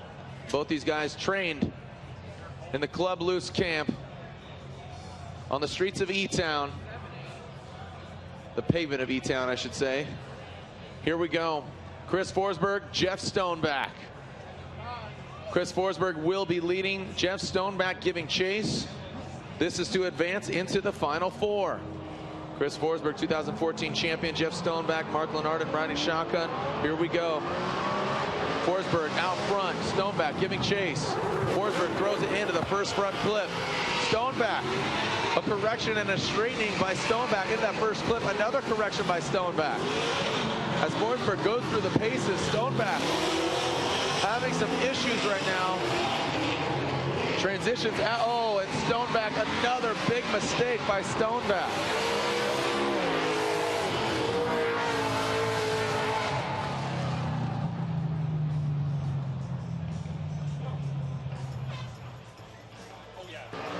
Yeah, so Ryan taking a look at it again. Yeah, Stoneback is just all over the place in his chase run right here. Forsberg, meanwhile, pretty much a flawless lead run. You can see the mistake on initiation right there by Stoneback. Another problem coming up the hill, trying to chase down Forsberg. And then a really big one right here, which I got to imagine this is a 0. And yeah, we are confirming that is a 0 for Stoneback. Just too many mistakes there. Now he's got a huge deficit. A big hill to climb here as Chris Forsberg will now chase him down. But Stoneback was looking incredible in his top 16 battle.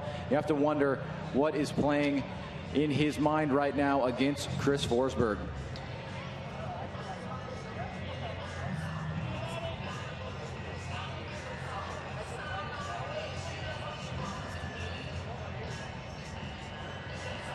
All right, here we go. The all-Pennsylvania battle between these two gentlemen. Mark Lenardon here in spirit. As Stoneback will lead, Chris Forsberg giving chase. So Stoneback sitting on a big deficit right now as Stoneback initiates into that first front flip. Here comes Forsberg. As Stoneback rockets up the hill, you see the little brown cloud throwing up. Forsberg noses in into the horseshoe and out.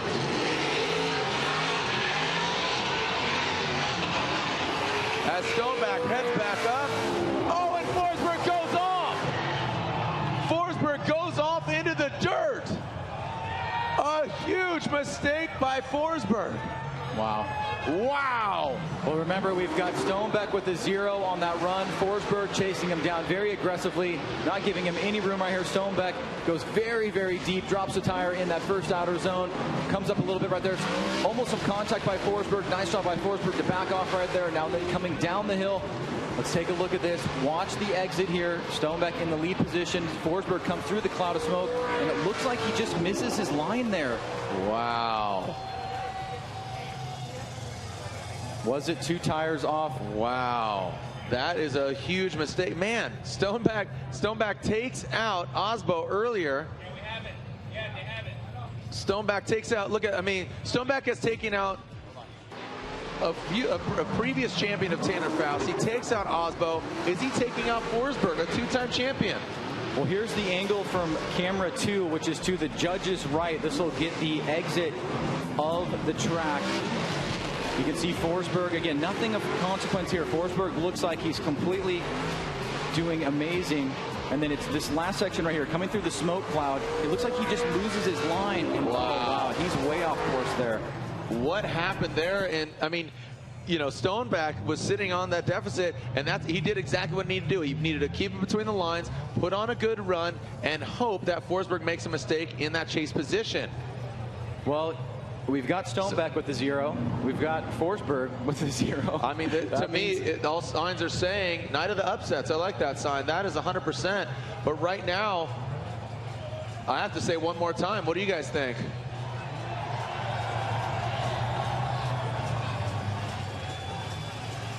Hey, remember, not only can you see every event in person or on the Drift Stream, watch myself and Ryan Sage and all the cast of Formula Drift drivers on CBS Sports Network.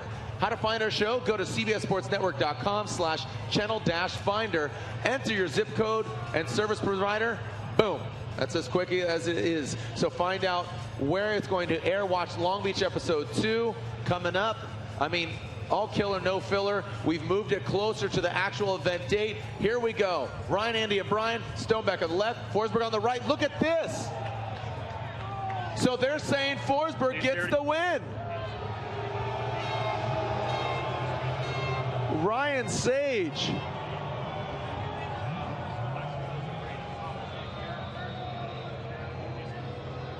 Wow.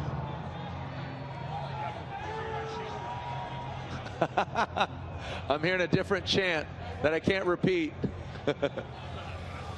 Wow. Want to get some explanation on this. I thought for certain it looked like 2 wheels off. Andy, are you saying not 2 wheels off?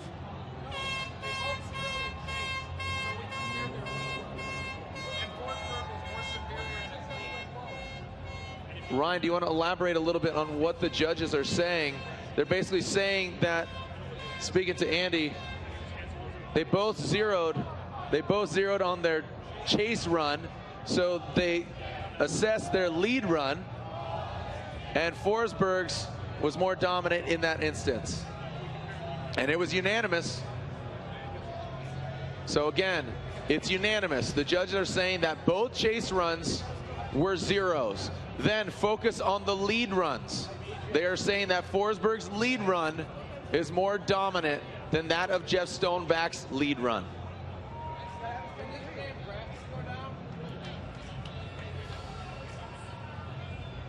Ryan, I don't know if you heard me talk about it. I talked to Andy, and he said, and you know, they're obviously, I asked them because they all agreed upon it. It was unanimous.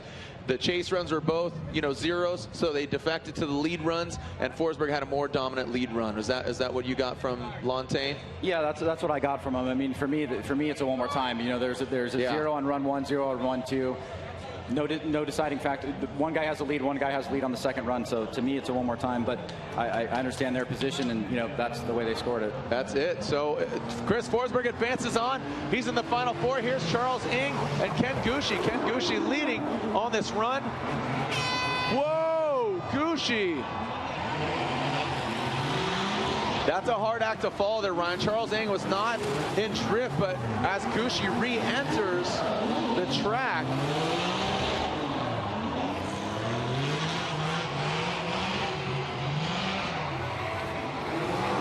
wow, getting loud and proud. Make some noise, Atlanta. Well, here we go. Ken Gushi on his lead run now, looking so flawless from the beginning of this event. Makes a huge mistake going off course there. That'll end the run right there. After Ken Gushi zeroes out, that will basically shut the run down. You can see Charles Ng just trying to avoid contact on course here.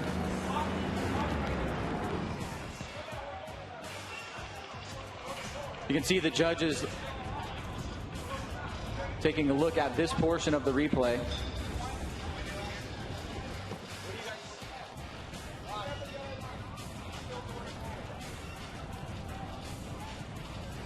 And it looks like Ken Gushi might possibly have an opportunity here. You can see the yellow line right there. That yellow line, you are not allowed to cross over that and be side by side. Roll it back a little bit, guys, one more time. Roll it back up.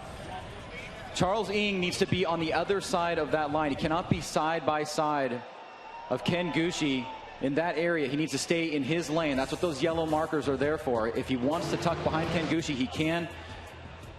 But one of the judges pointing out that he's side by side right there. You can see he's crossed the line and he's side by side. So we'll see how they interpret that. But that is the reason why they're looking at that replay. Even though Ken Gushi goes off course here, that might have a huge role in what exactly transpires.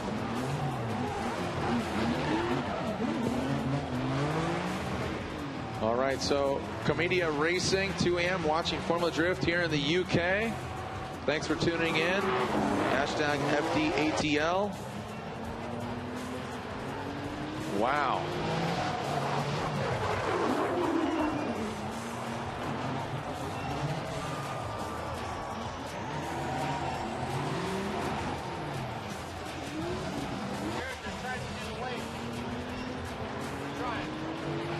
You guys want to do the wave real quick? Starting closest. Right here, starting with Drift Scum. You guys are going to start it. All right, Drift Scum on 3, which we're going in front of us. Going to your left on 3. 1, 2, 3, go. Keep it going. There you go. Coming across the Team Rowdy, going across, and it's going across the track to the other side. Coming your way. Other side of the track. I can't see you, but I can smell you. Is it going around? Is it working? I can't see anything. It's not working. All right, try it again, Drift Scum. 1, 2, 3, go. There it goes. Coming across, going to Team Rowdy. Thor and the whole gang. Come on, go on the other side of the track. I think they're doing it. I can't see. All right, Drift Scum, go out again. 1, 2, 3, go. Go. Send it.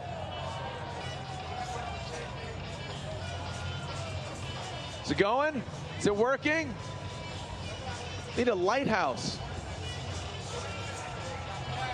All right, everybody, let's do the roller coaster real quick. On 3, everybody hold their hands up above their head and scream as loud as possible. On 3, it's the roller coaster. 1, 2, 3. Ah! There it is. Going down the hill.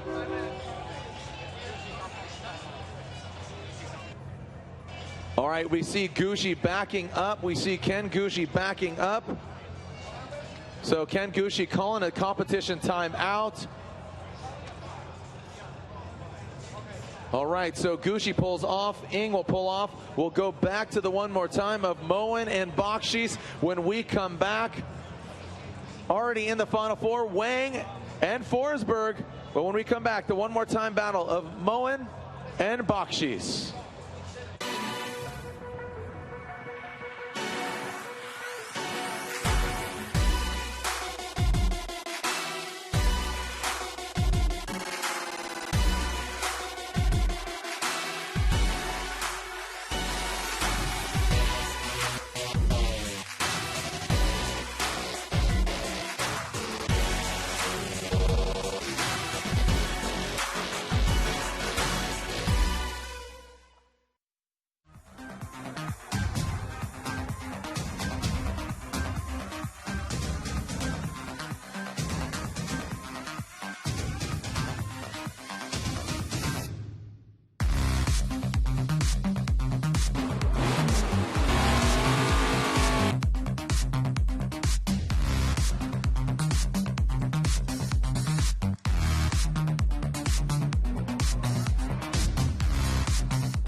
everyone, Forrest Wang here at Gittin Lab. We're excited to announce we're campaigning a new car, a Nissan S15 Silvia, and we're on a new STR racing wheel called the FW901 with flow form technology that makes it a lot lighter and a lot stronger.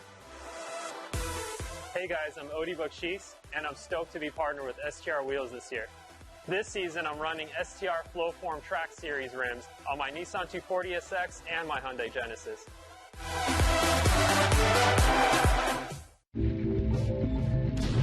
Be one with it, and it will be one with you. Be one with your tires, and the road will be one with you. Hang up tires.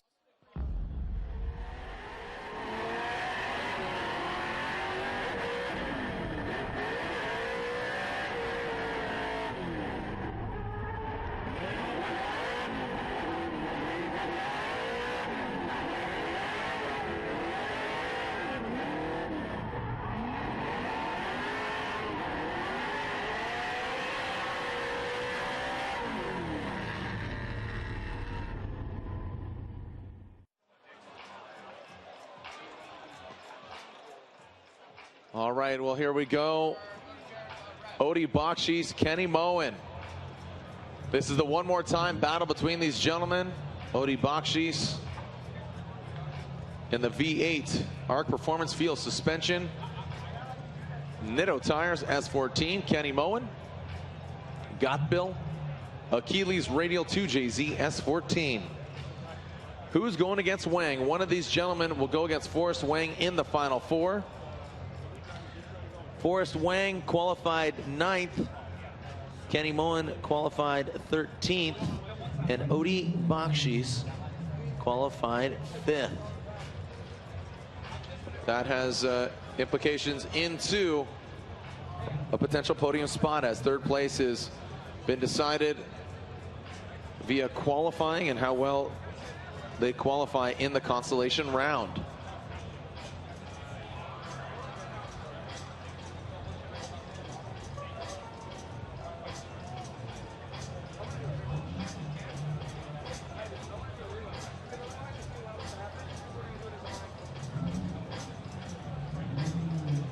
All right.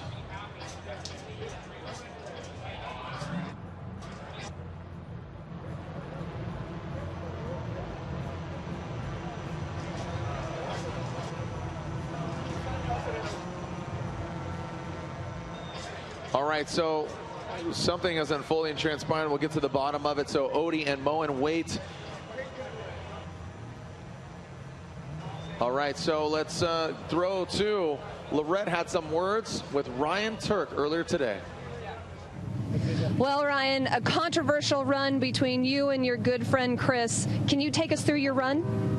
First run I was chasing, put on a good chase lap, but coming out of the keyhole, I got a little blinded by the smoke and I made a small mistake, hit the inside cone on the next turn, tried to finish strong, and then on my lead lap I just tried to lay it down as hard as I could, wound up going a little bit too hot, so I had to check up, and that caused Forsberg to hit me, and then it was pretty sloppy from then on out. I straightened up a tiny bit going up the hill. Forsberg's put 2 wheels off. We both got zeros on that lap, so the judges had to resort back to the first lap where he had the advantage, so he got the win.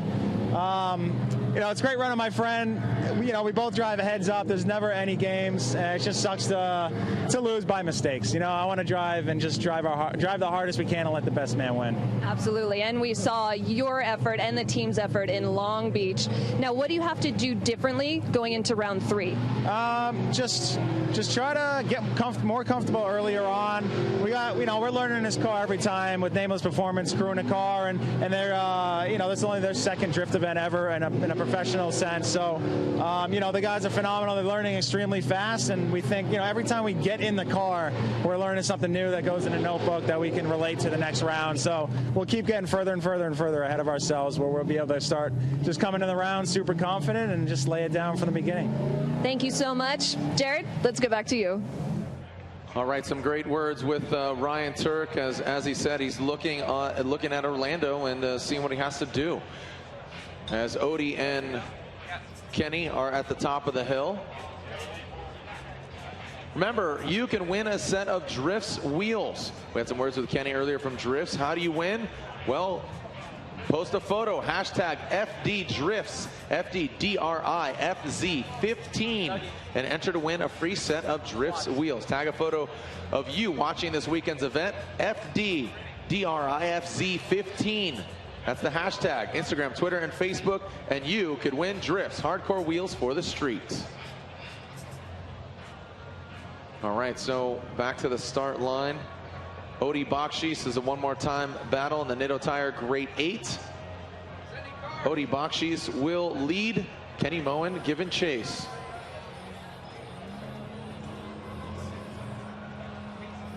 All right, Odi leaving the start line and through the start chicane. Kenny Moen coming down the hill. Wow, a big gap. Where's Kenny? Kenny having some issues or just a total brain fart here from Moen? I mean, this is quite a change of pace from what we've seen throughout the evening, not only from Kenny, but from all the drivers. As Odi Bakchis goes through the course, I mean, that's not something you regularly see from Kenny Moen, and just absolutely balk and just brain fart there right from the start. Something might be up or just a mental block.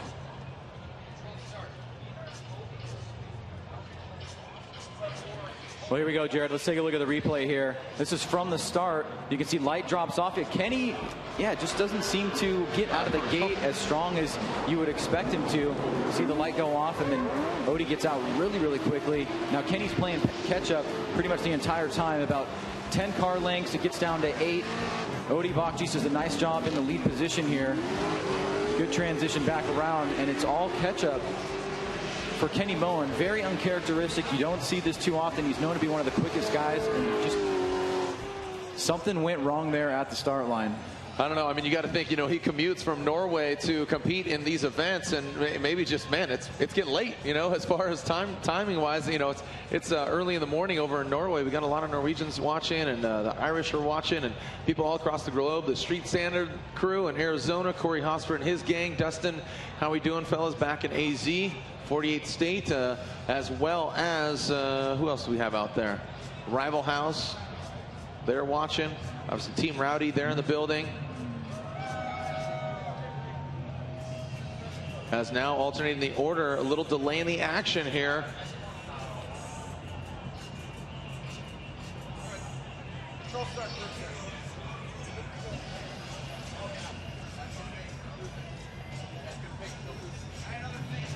All right, here we go. So Kenny Moen will now lead, and Ryan just, that's like a sandbag move when he didn't need to sandbag. Like right now, he needed to push it.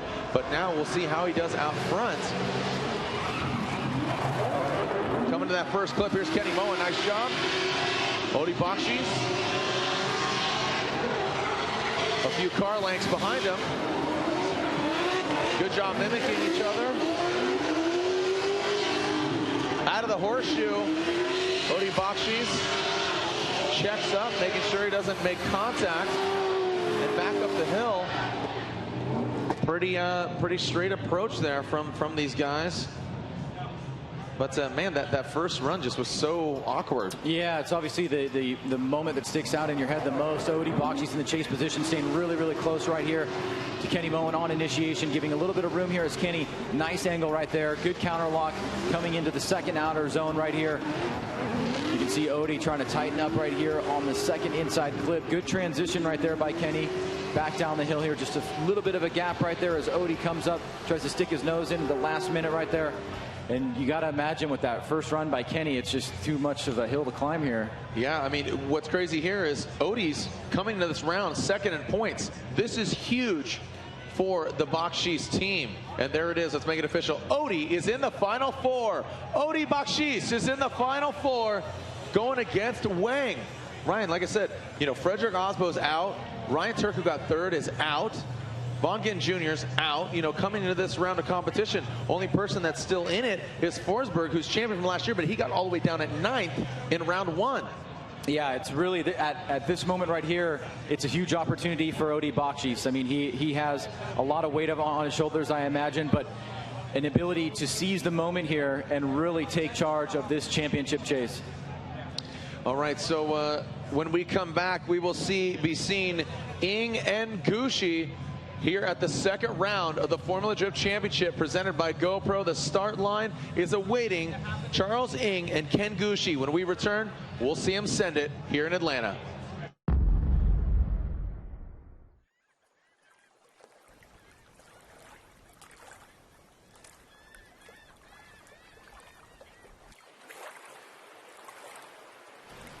He came here about 3 months ago. He swam in off the lake after a big storm. He couldn't fly, and he's lost his parents. Come on, my boy, you're going to go for a fly. Okay, spread your wings. Spread your wings. Fly, fly. We've actually had to teach him to fly by running up and down the beach, flapping our arms.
Head over to xcitusa.com right now. All right, here we go. This is the final battle of the Grade 8. Already in the Final Four is Forrest Wang is going against Bakchis. One of these gentlemen, Ken Gushi and Charles Ng, is going against Chris Forsberg on the other side of the bracket. These guys have gone against each other 2 times before, with Ken Gushi winning both of those 2 times. Yeah, we are restarting the battle. This is a restart. Don't send it yet. Ryan, if you could elaborate on what has gone on here. So if you remember, Ken Gushi went off course, but then we reeled the tape back and we saw that Charles Ng actually crossed over the line, and you cannot do that in the chase position at a side-by-side. So what the judges have decided to do is we're going to run this battle from the get-go. This will be a renewed battle, run number 1 right here, to give both guys an equal opportunity so we can get a good, fair run here. So this is run number 1 of 2. In the battle for the last position in the Final Four, Ken Gushi taking on Charles Ng. All right, so yeah, as you said, that basically that what just transpired previously of these 2 guys didn't even happen. That didn't even happen. So here we go. We are seeing Ken Gushi and Charles Ng. Here we go, Gushi out front, and that Scion FRS coming into the first front clip. Transitioning in and up into the horseshoe. Look at the angle, using the whole course as the Goosh. Exiting the horseshoe. Charles Ng really lacking some angle there. Whoa, barely holding on to it. You could hear Charles Ng's car kind of puttering out of the horseshoe. Well, here we go on the replay. Ken Gushi and Charles Ng coming into initiation here. Ken Gushi on that inside line right there. Charles Ng falls back a little bit, gives some space to Ken Gushi. Now Gushi making it up the hill. Charles Ng has to cut the line to gain proximity here. Nice job on that outer zone is Ken Gushi, but then he has to leave a little bit early. Allows Charles Ng to try to make up a little bit. Nice angle right there by Ken Gushi. Charles on the last little attack right there, coming across the finish line. So there you have, taking a look at it, Goosh.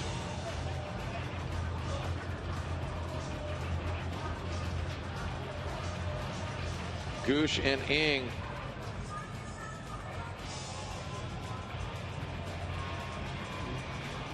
Going through the course. Remember, this is the battle of the final of the Great Eight. This is the final battle of the Great Eight to see who advances into the Final Four.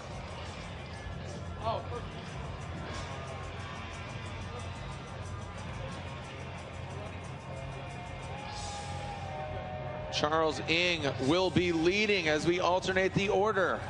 Who's in? Charles Ng or Ken Gushi? Forrest Wang, Odie Bakchis. These guys have podiumed before. Here we go. Ng out front. Gushi giving chase.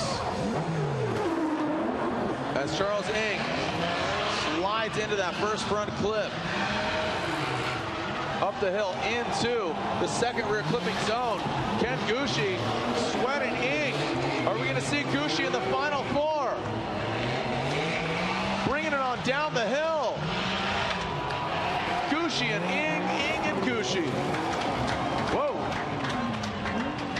Well, like you said, Jared, Ken Gushi going for his first Final Four in quite a while here. Will this be enough to get him through?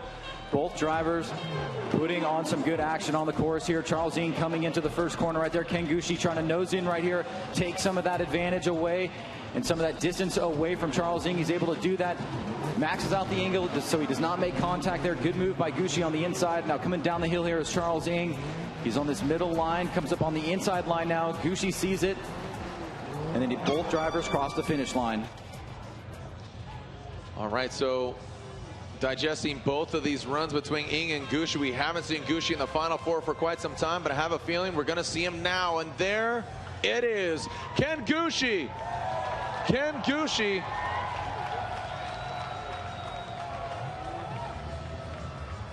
Ken Gushi's in the Final Four. Our Final Four is set.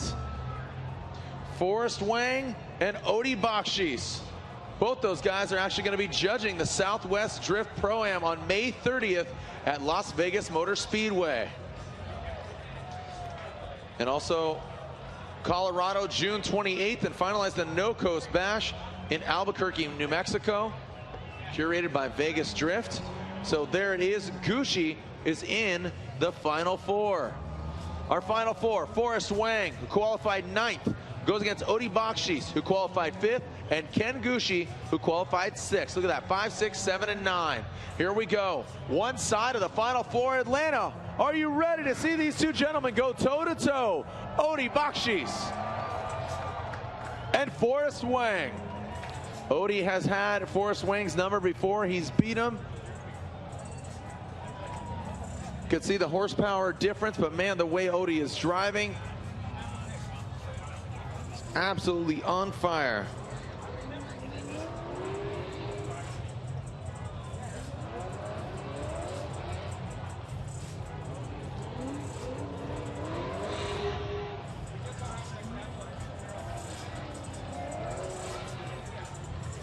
All right, so you can see Odie warming up his Nitto tires in the background.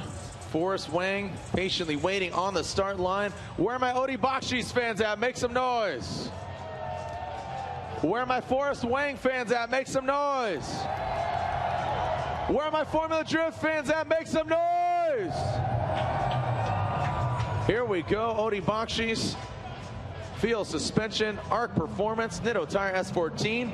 Forrest Wang, Gittin Laboratory Hankook Tires S15. Coming down the hill, Odie Bakchis diving in. Forrest Wang dropping back a bit. Come on now. As Odie Bakchis brings it into the rear clipping zone. Forrest Wang, a big mistake. A huge, magnanimous mistake from Wang.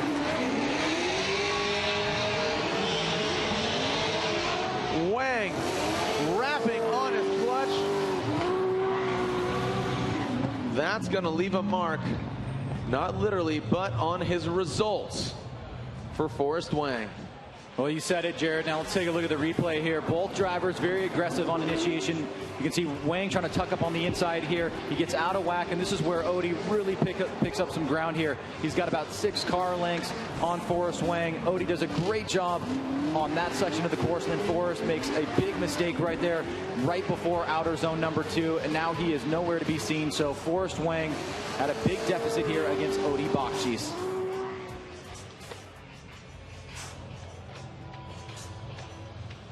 So now Wang, with that big mistake, that's a thorn in his side for his potential results of getting on the podium.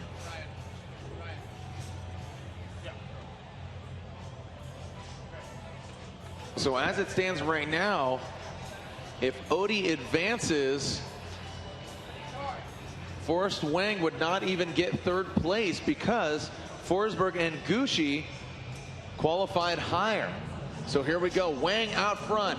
Odie going for another podium. Here we go, Forrest Wang, feint entry. Pushing hard into that first front flip. Crazy amount of angle from Wang. Here comes Bakchis. Cool, calm, and collect, lacking the angle. Here's Wang diving in. Very shallow through the course. Odie Bakchis. Great composure from a big mistake from Wang. The angle from Wang. But Bakchis, man, look at that. I mean, look at it once again, Ryan, that horseshoe. The way Bakchis was able to just maintain the angle and keep composure is beyond me. Well, you could tell Forrest Wang was clearly upset about that run because he just mashes the throttle all the way through here.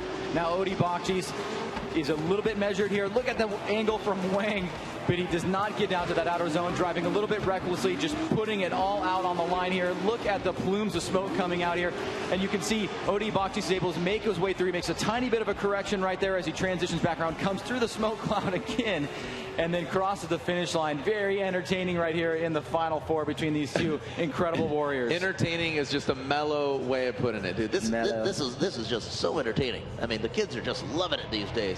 I mean, this is absolutely some of the best drifting. Ryan, I mean, you said it early on, some of the best drifting we've ever seen in Formula Drift history. Road Atlanta brings out the best, and look at this. Odie Bakchis gets the win. Odie is guaranteed. Odie Bakchis is guaranteed another podium back to back. He got 2nd place in Long Beach, and here he is once again. And get this, Forrest Wang, unfortunately, outside. He qualified 9th compared to Forsberg and Gushi, who qualified 6th and 7th. So, our podium is set. The order is up for grabs. Odie guaranteed at minimum 2nd place. And now, Forsberg versus Gushi to go against Bakchis for the win. The loser guaranteed 3rd place and that final podium spot. Well, Ken Gushi's team has got to be super proud of his performance tonight, getting the car in shape for a really incredible qualifying last night, and to put himself in a position to where he's going to guarantee himself his first podium, and I think probably many, many years. So congratulations to him, no matter what happens here against Chris Forsberg. Yeah, I mean, we got to look that up. I mean, the last podium for Ken Gushi, courtesy of Drift Stats. Man, I mean, it's great to see him, his Scion Racing, his Gretty and Hankook Tire family. This is a Hankook Tire battle here of Forsberg. So it's Nitto and Hankook on the podium. What order will it be? We're about to find out. As we can see, Chris Forsberg already on the start line.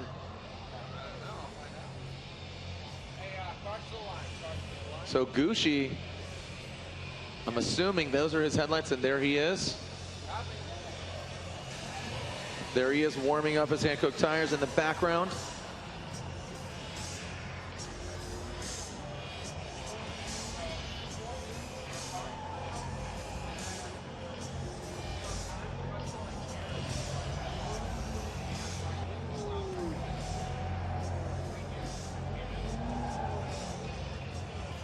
All right, so Chris Forsberg waits on the start line. Ken Gushi, you can see the Scion Racing Gretty FRS.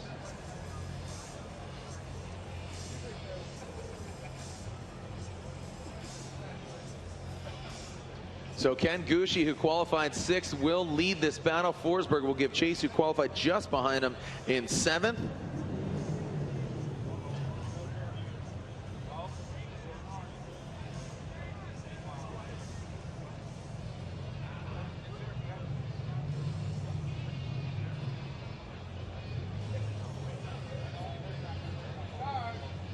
All right. Ken Gushi out front. Forsberg giving chase, away they go. Who's going against Bakchis in the finals? Gushi or Forsberg? Here comes Gushi into that first front clip. Forsberg applying the pressure. Good initiation by Ken Gushi. Transitions up the hill at 2JZ FRS. Forsberg, a biggest straight line approach, trying to gain that proximity to Gushi into the horn. Oh! Flames shooting out of the back of Forsberg's car. He went back to the future. As Forsberg maintains through the horseshoe. Make some noise, Atlanta! Oh. This is like Irwindale when Forsberg caught off. I mean, dude, make some noise, Atlanta! Well, we're definitely going to have to take a look at Forsberg's vehicle. You can see that he did drop some fluid there that was clearly flammable. But let's take a look at this replay, because this is a really good run by both guys. Ken Gushi initiates at the number 2 cone. Chris Forsberg right on the inside. Gushi taking that inside line, now shooting out wide. Forsberg, a little bit of shallowness right there. Gushi really maxing out the angle, goes deep into that outer zone. Forsberg right there up on the inside. Now that is where the incident happens, but it does not seem to affect Chris Forsberg. He stays on throttle all the way through, and meanwhile Gushi lays down a near flawless lead run. So this is a battle on our hands, ladies and gentlemen. An incredible lead run by Ken Gushi, and an equally awesome chase run by Chris Forsberg, with only this little flub right there, just a tiny bit of straightening and a little bit of a gap coming up the hill. Outside of that, incredible run. Boom. I just can't. I can't even. I just can't. Dude, unreal. Where there's smoke, there's fire. I just can't. Can't even. Ken Gushi has not seen a podium since Sonoma in 2009. That was the last podium that Ken Gushi won. And his last win was in 2005. Shout out to Colleen Hitzel. How we doing, Colleen?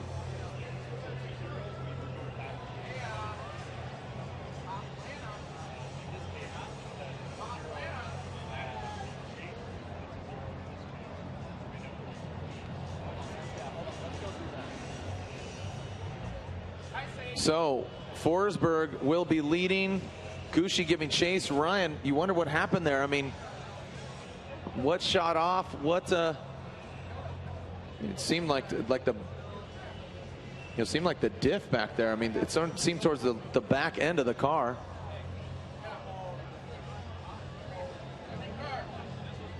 All right, so it seems that we are clear to send. Let's send it. Here we go. Forsberg and Gushi. Where there's smoke, there's fire, literally. Forsberg will lead. Gushi giving chase, initiating into that first front clip. Who's going to the finals? Coming up the hill is Forsberg. Ken Gushi. I have not seen him drive like this in years as he dives in on Forsberg. Ken Gushi is on a tear in that Gretty Scion Racing FRS. Make some noise, Atlanta.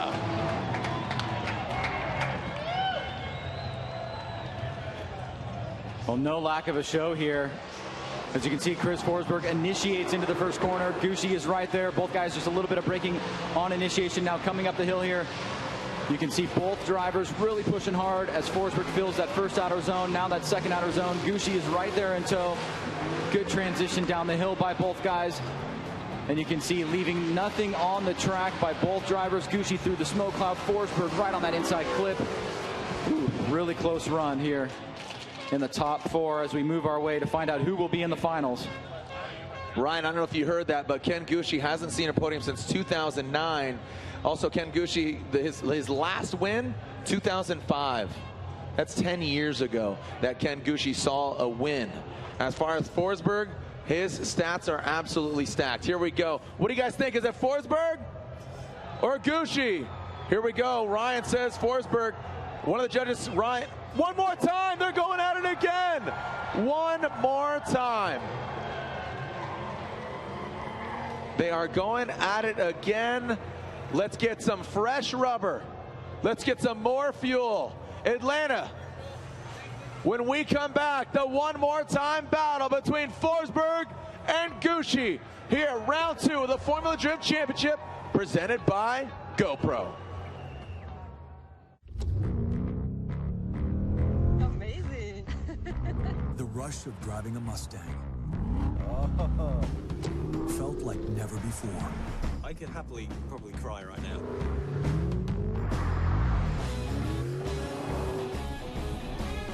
Wow. That's insane. It makes you feel like, Wow. That is amazing. Introducing the all-new Ford Mustang. Experience more online now. We're for guys who wrench, torque, and tune, who love tools and power. Why are they so important? Because without them, this won't get delivered on time. And he doesn't cross the finish line. At Universal Technical Institute, the world's top companies help build our program so you can get the education you need to achieve success in the automotive, diesel, motorcycle, collision repair, and marine industries. We're for success, your success. Visit UTISuccess.com. I am the trusty co-pilot. The moving part that moves all 2,000 parts. I am the translator who interprets the road, the permission to take the scenic route, and the guide that gets you there safely. I'm not just any tire. I am a Yokohama.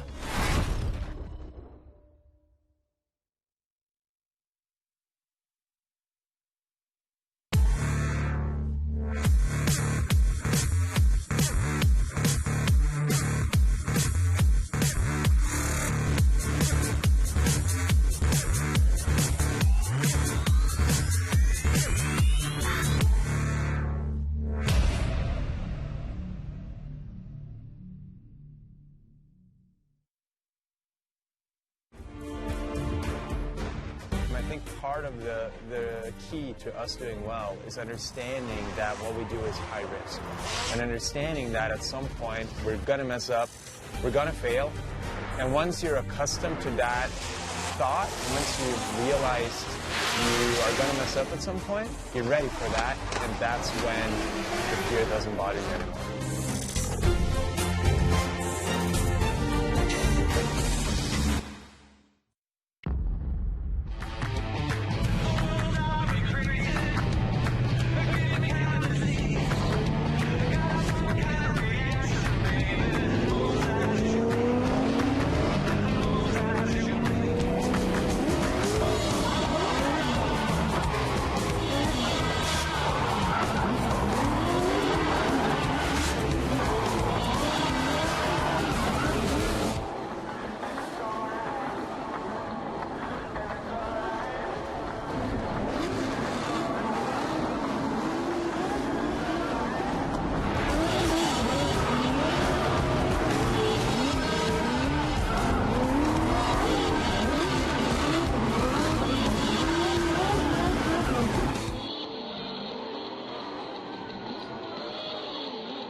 Hope you guys don't mind, but the handbrake was a bad spot. I'm about to get you a better one.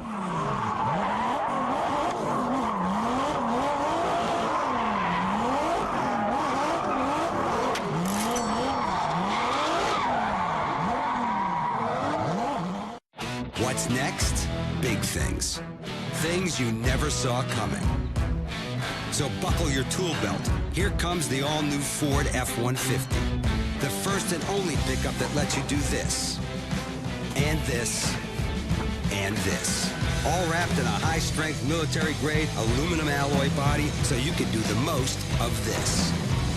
The all-new Ford F-150, the future of tough.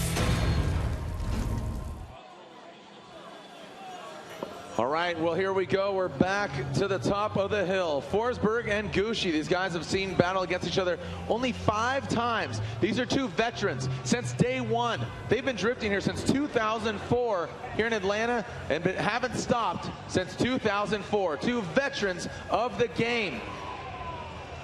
Chris Forsberg, he podiumed here last year. Where is he going to land now? Forsberg with 8 wins, 24 podiums, compared to 7 podiums of Ken Gushi. Here we go. Ken Gushi brings it on in. Coming up the hill, Forsberg gets into the dirt, pours on more angle. As Gushi brings it in the rear clipping zone. Forsberg nosing in, out of the horseshoe. Transition back up the hill, makes some noise for Gush and Forsberg. Ryan, take a look at it again, buddy. Well, here we go. Ken Gushi is on fire tonight, carrying so much speed through this course. Chris Forsberg trying to take him out, trying to get on into that first place position. You can see a mistake by Forsberg in the chase position right there. Gets on the brakes. Ken Gushi, nice job on that second outer zone. Gushi just very fluid, nice impact. Forsberg great on proximity. Just that little bit of a mistake coming up the hill that right there for Forsberg, but otherwise Ken Gushi, solid lead run.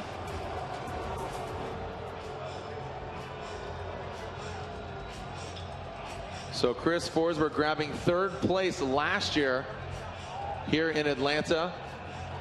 Gittin Jr. got the win here.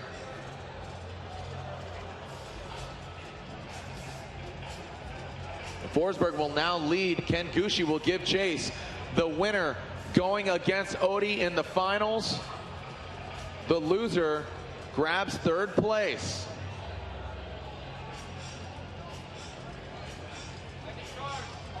All right, sending cars, here we go. We're ready to send it, Atlanta. Make some noise!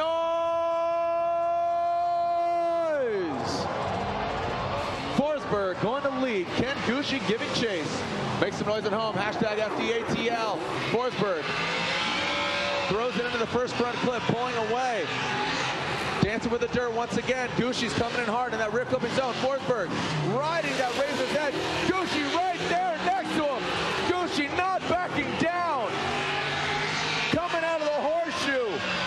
Back up the hill is Forsberg. Ken Gushi sliding up the hill. Oh! Gushi going into the dirt. We saw this from Forsberg. Oh yeah. My gosh.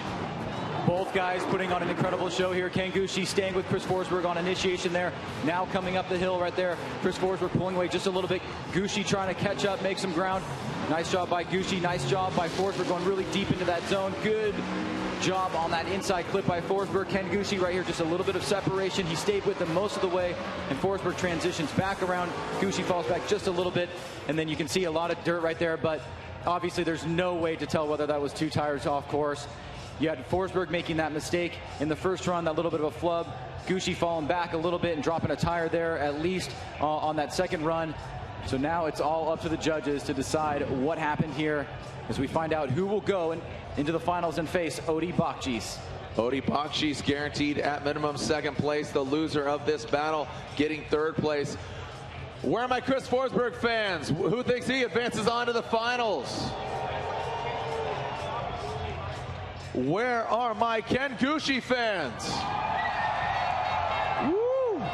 Pulling for the Gush as the drivers await Luke.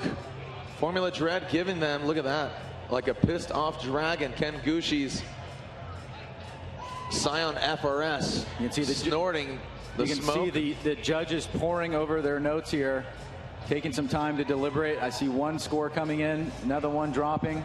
Looks like they're in. Here we go. Who is going to the finals, Forsberg or Gushi? One more time. One more time. Oh, man. It never fails. Never fails.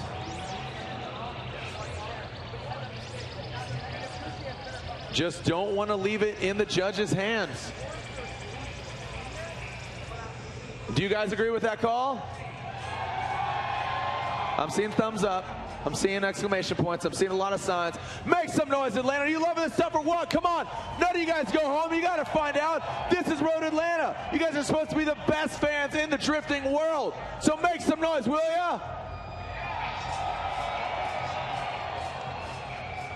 Well, when we come back, they're going to get some fresh hand-cooked tire rubber, get some fuel in their tanks, and they'll be back at it for the one more time battle between Gushi and Forsberg to find out who Odi Bakchis is going against in the finals.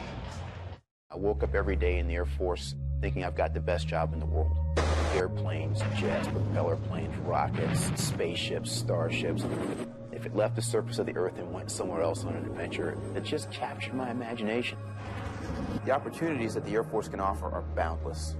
When opportunity knocks at your door, be bold, be courageous in following that dream, step across that threshold and into that new adventure.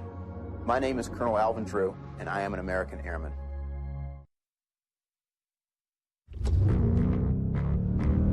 Amazing. The rush of driving a Mustang felt like never before. I could happily probably cry right now.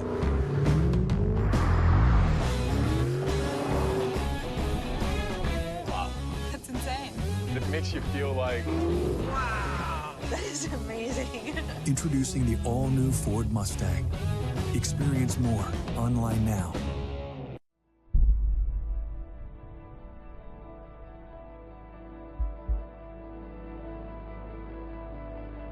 I know when I toss my car into a turn at over 100 miles per hour, it's going to hold it. If you don't have confidence in your tires, you have nothing.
Be one with it, and it will be one with you.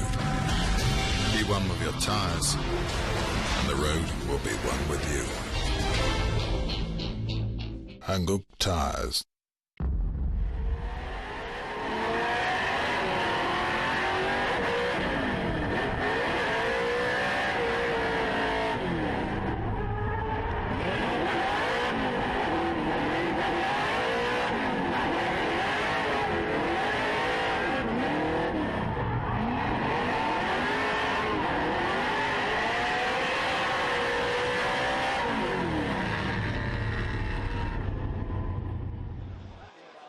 All right, well, Gushi warming up his tires up to the top of the hill. Let's quickly throw it up to Lorette Nichols with Chris Forsberg explaining the fire up on top. Well, guys, thank you so much. As you saw, Chris Forsberg dropped some fluid on the track and it ignited.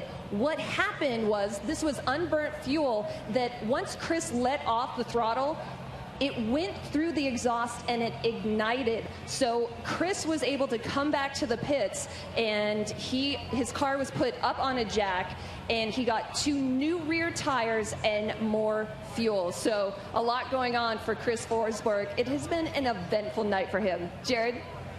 Right on. Thank you, Lorette. Yeah, just unreal. So we see Forsberg on the line. Gushi back there warming up his tires. Absolute insanity. The second one more time between these guys. Where are my Ken Gushi fans at? Make some noise. Where are my Chris Forsberg fans at? Make some noise. Where are my Odie Bakchis fans at? He's in the finals. It's been a long, sweaty, ready to party kind of day, and we're almost putting an exclamation point on it. The podium is decided, but which order are we going to see? Odie guaranteed at minimum second. Forsberg and Gushi, this is the second one more time. Ryan, this is similar to what we saw earlier. Who makes the bigger mistake?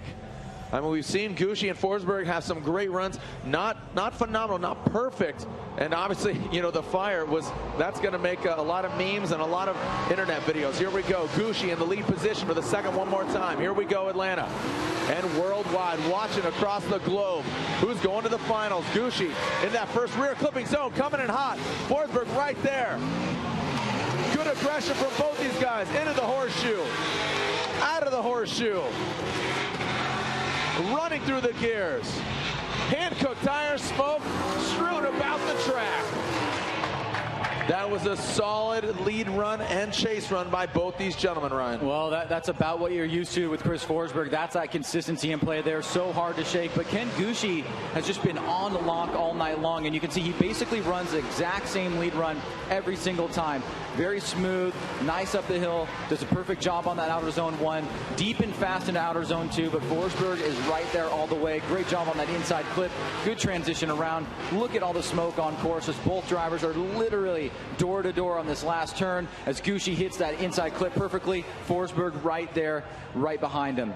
So now Ken Gushi will chase down Chris Forsberg as we hope to find a winner here to take on Odie Bakchis. But either way, the championship standings being shaken up to a huge degree here as both drivers set and ready to go here for our final battle in the Final Four.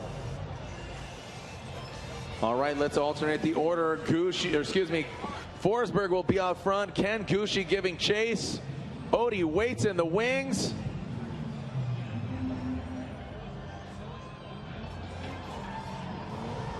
Here we go. Forsberg leading. Gushi giving chase. Initiating into that first clip. Into the dirt, throwing up a little brown cloud. Wow, look at Gushi up in his business. Ken Gushi is all over Chris Forsberg. Woo! Are you kidding me, Atlanta and the globe? Forsberg now pulling away from Ken Gushi. Make some friggin' noise, Atlanta and across the globe. What is going on? Insane run by these two veterans of the sport.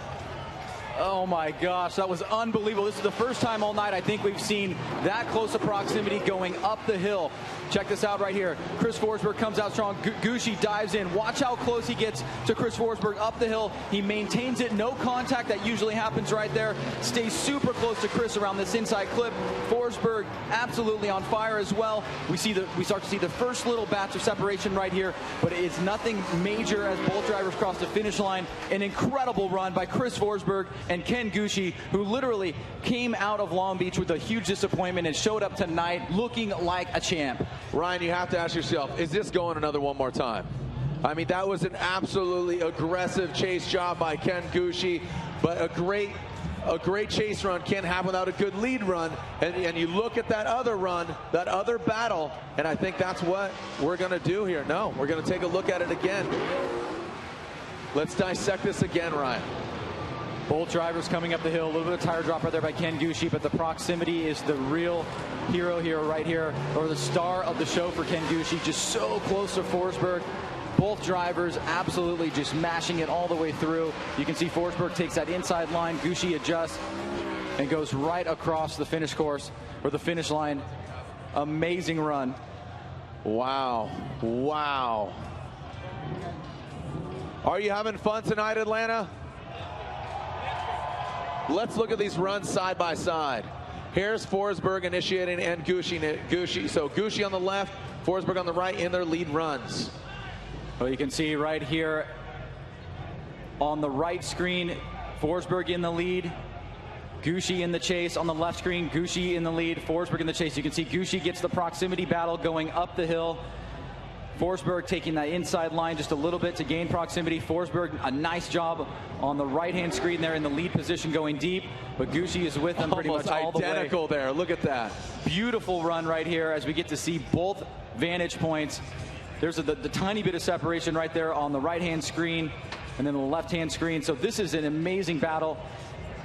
You're really nitpicking now. You can see a little bit of separation right there towards the end on the right screen. Man. But Gushi had it up the hill. Forsberg had it in some locations.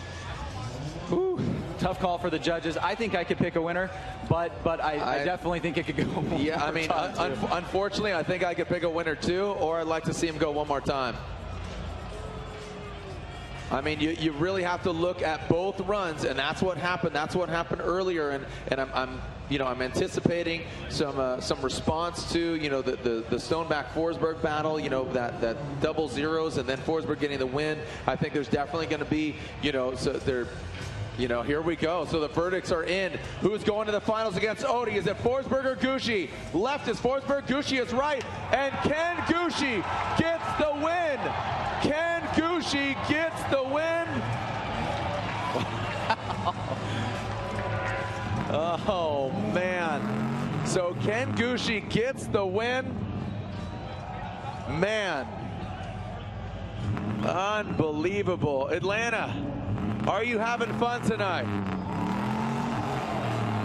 Odie Bakchis versus Ken Gushi in the finals. When we come back, Chris Forsberg locks up third. Is Odie gonna get his first ever win, or is Gushi gonna get his first win since 2005? When we come back. What's next? Big things. Things you never saw coming. So buckle your tool belt. Here comes the all-new Ford F-150. The first and only pickup that lets you do this, and this, and this. All wrapped in a high-strength military-grade aluminum alloy body so you can do the most of this. The all-new Ford F-150. The future of tough.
What's next?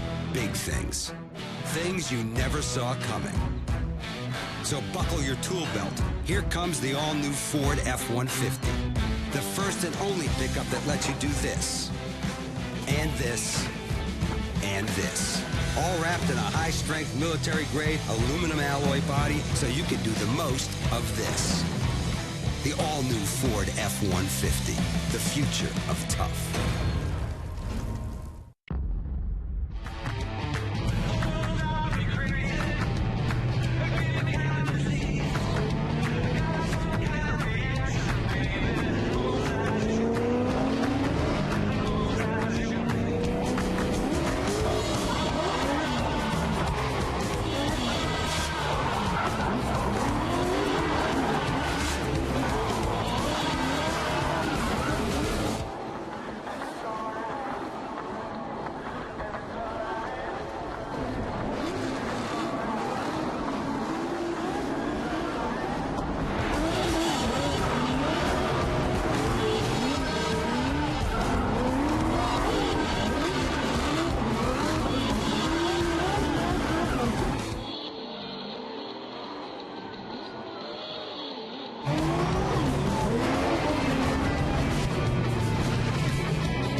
Hope you guys don't mind, but the handbrake was a bad spot. I'm about to get you a better one.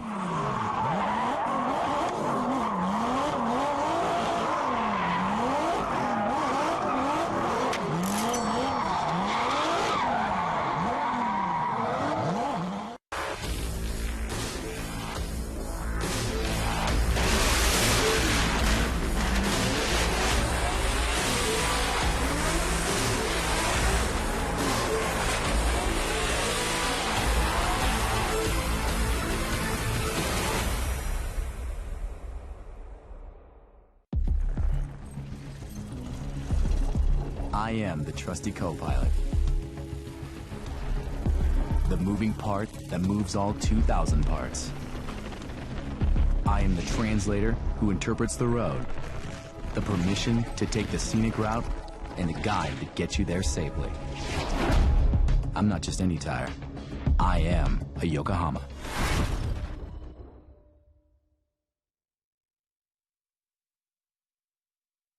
We have broken the sound barrier and pioneered new paths to space. But where is that new frontier? What barriers will we break next? Every day, we are given the opportunity to sign our name to history. Just close your eyes and look inside. You are that new frontier. I'm General Mark Welch. These are my heroes. And we are American Airmen.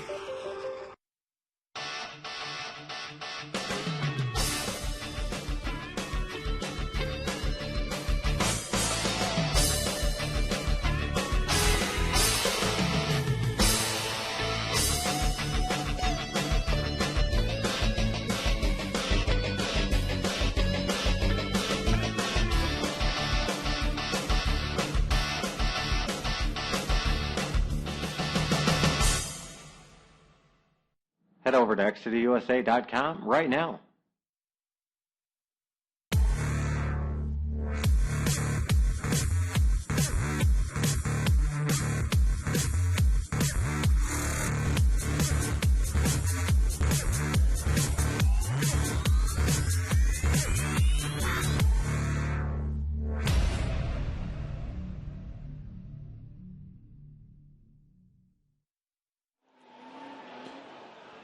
Okay, here we are, the finals. Finally, choose your own adventure. We've made our way down this wormhole that is Road Atlanta for the 12th installment since 2004.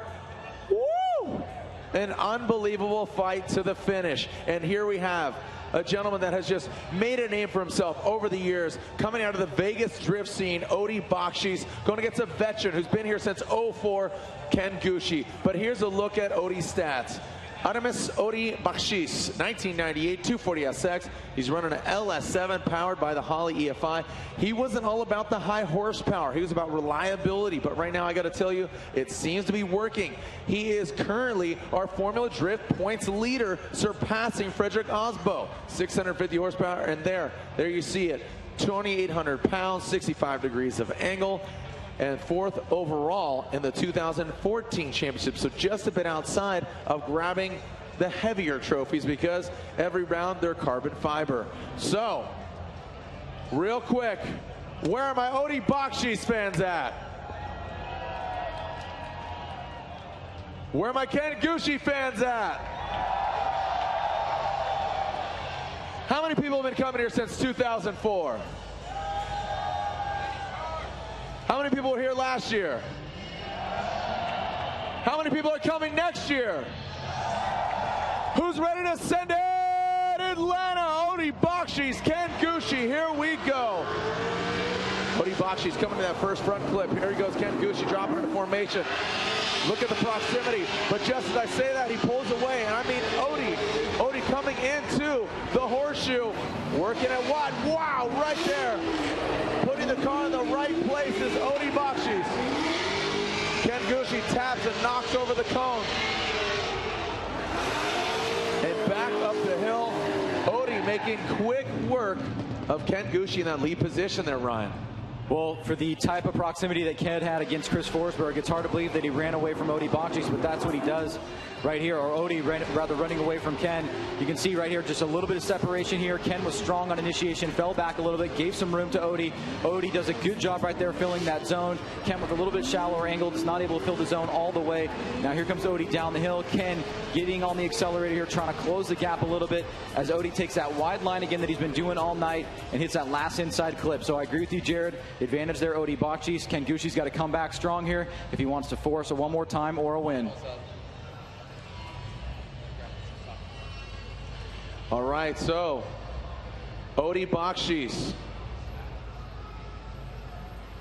He has 3 podiums, 2 from last year, a third and a second, and he's our current Formula Drift points leader here in the 2015 championship.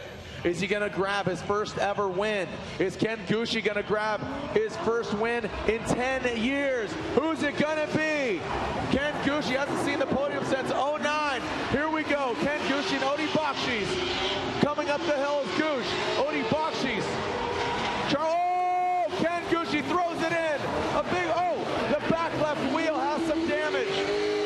Ken Gushi, his back wheel's not supposed to do that, but he continues drifting the course. Make some noise for Ken Gushi and Odie Bakchis. Let's take a look at it again, Ryan, especially look in the keyhole. Well, here we go. Ken Gushi right there initiates, goes over the rumble strip. Odie Bakchis is right there.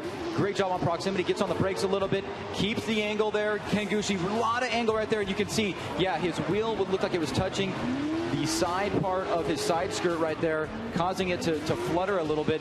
You can see Odie makes a little bit of a mistake, falls back outside the keyhole, then gets back on it. And Ken Gushi crosses the finish line right along with Odie Bakchis. So if we have a winner, we'll bring him down front. If not, it'll be a one more time. Oh, man. Unbelievable battle here. Oh, gross. Unbelievable battle. Yeah, you saw that back wheel flopping there. Definitely a broken control arm, suspension. Getting words from Gittin Jr. Man, did you guys have fun today and tonight? Atlanta! Do you think we have a winner? Do you think they should go one more time? Or do you just not want to go home?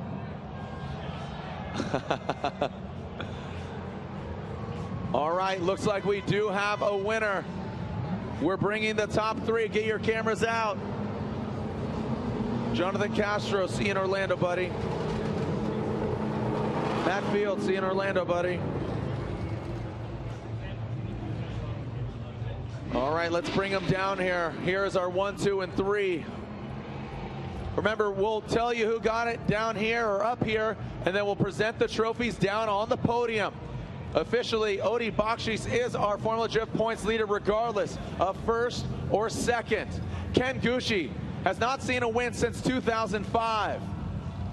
He has not seen the podium since 2009. Odie Bakchis, going back-to-back podiums, has never seen a win. Chris Forsberg got 3rd place here last year, and he backs it up once again.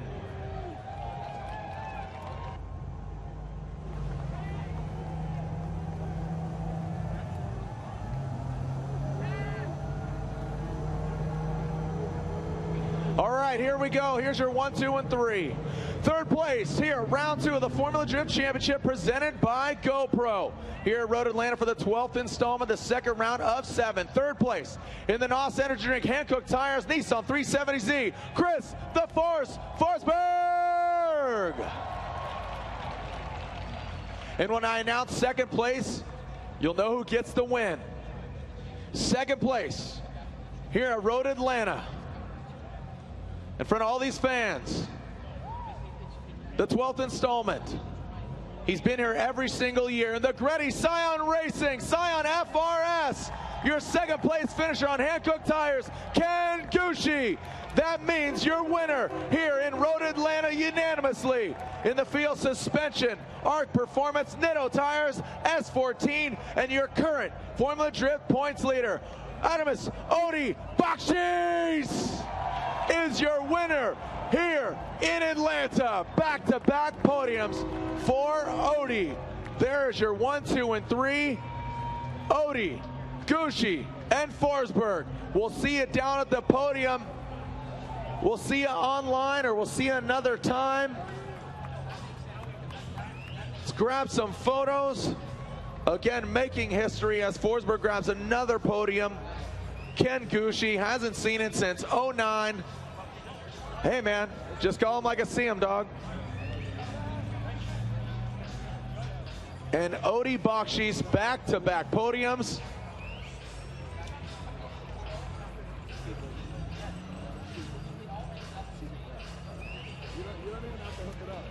As Reese Millen, how we doing, buddy? Thank you for tuning in. Thank you so much to you, the fan. Thank you to our sponsors, Team Rowdy, Drift Scum. Thank you to the whole gang out here. The party continues in Orlando, continues in New Jersey, Texas Motor Speedway, Monroe, Washington, Irwindale, California, what could be the final House of Drift installment. Thank you so much for being part of potentially the best drift event ever.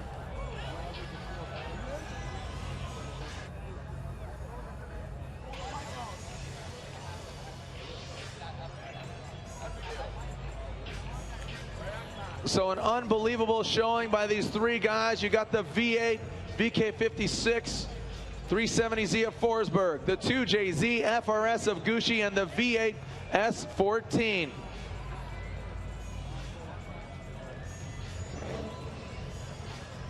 We have some words with our winners here in just moments.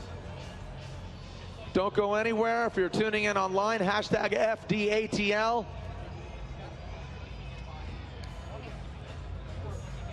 An unbelievable event, crazy turn of events. Stay tuned. Some controversial calls, even in my eyes. I'm looking to see and hear the response from the judges in some very interesting calls. Don't always agree with the judges, to be quite honest. It's a hard job. It's a difficult job, a lot of pressure. The fate of these drivers' programs, the results of their vehicles and their teams, all weighs on three gentlemen's stroke of their finger, their pen, and their fate. Some celebratory donuts from Chris Forsberg back on the podium. Forsberg exits stage right.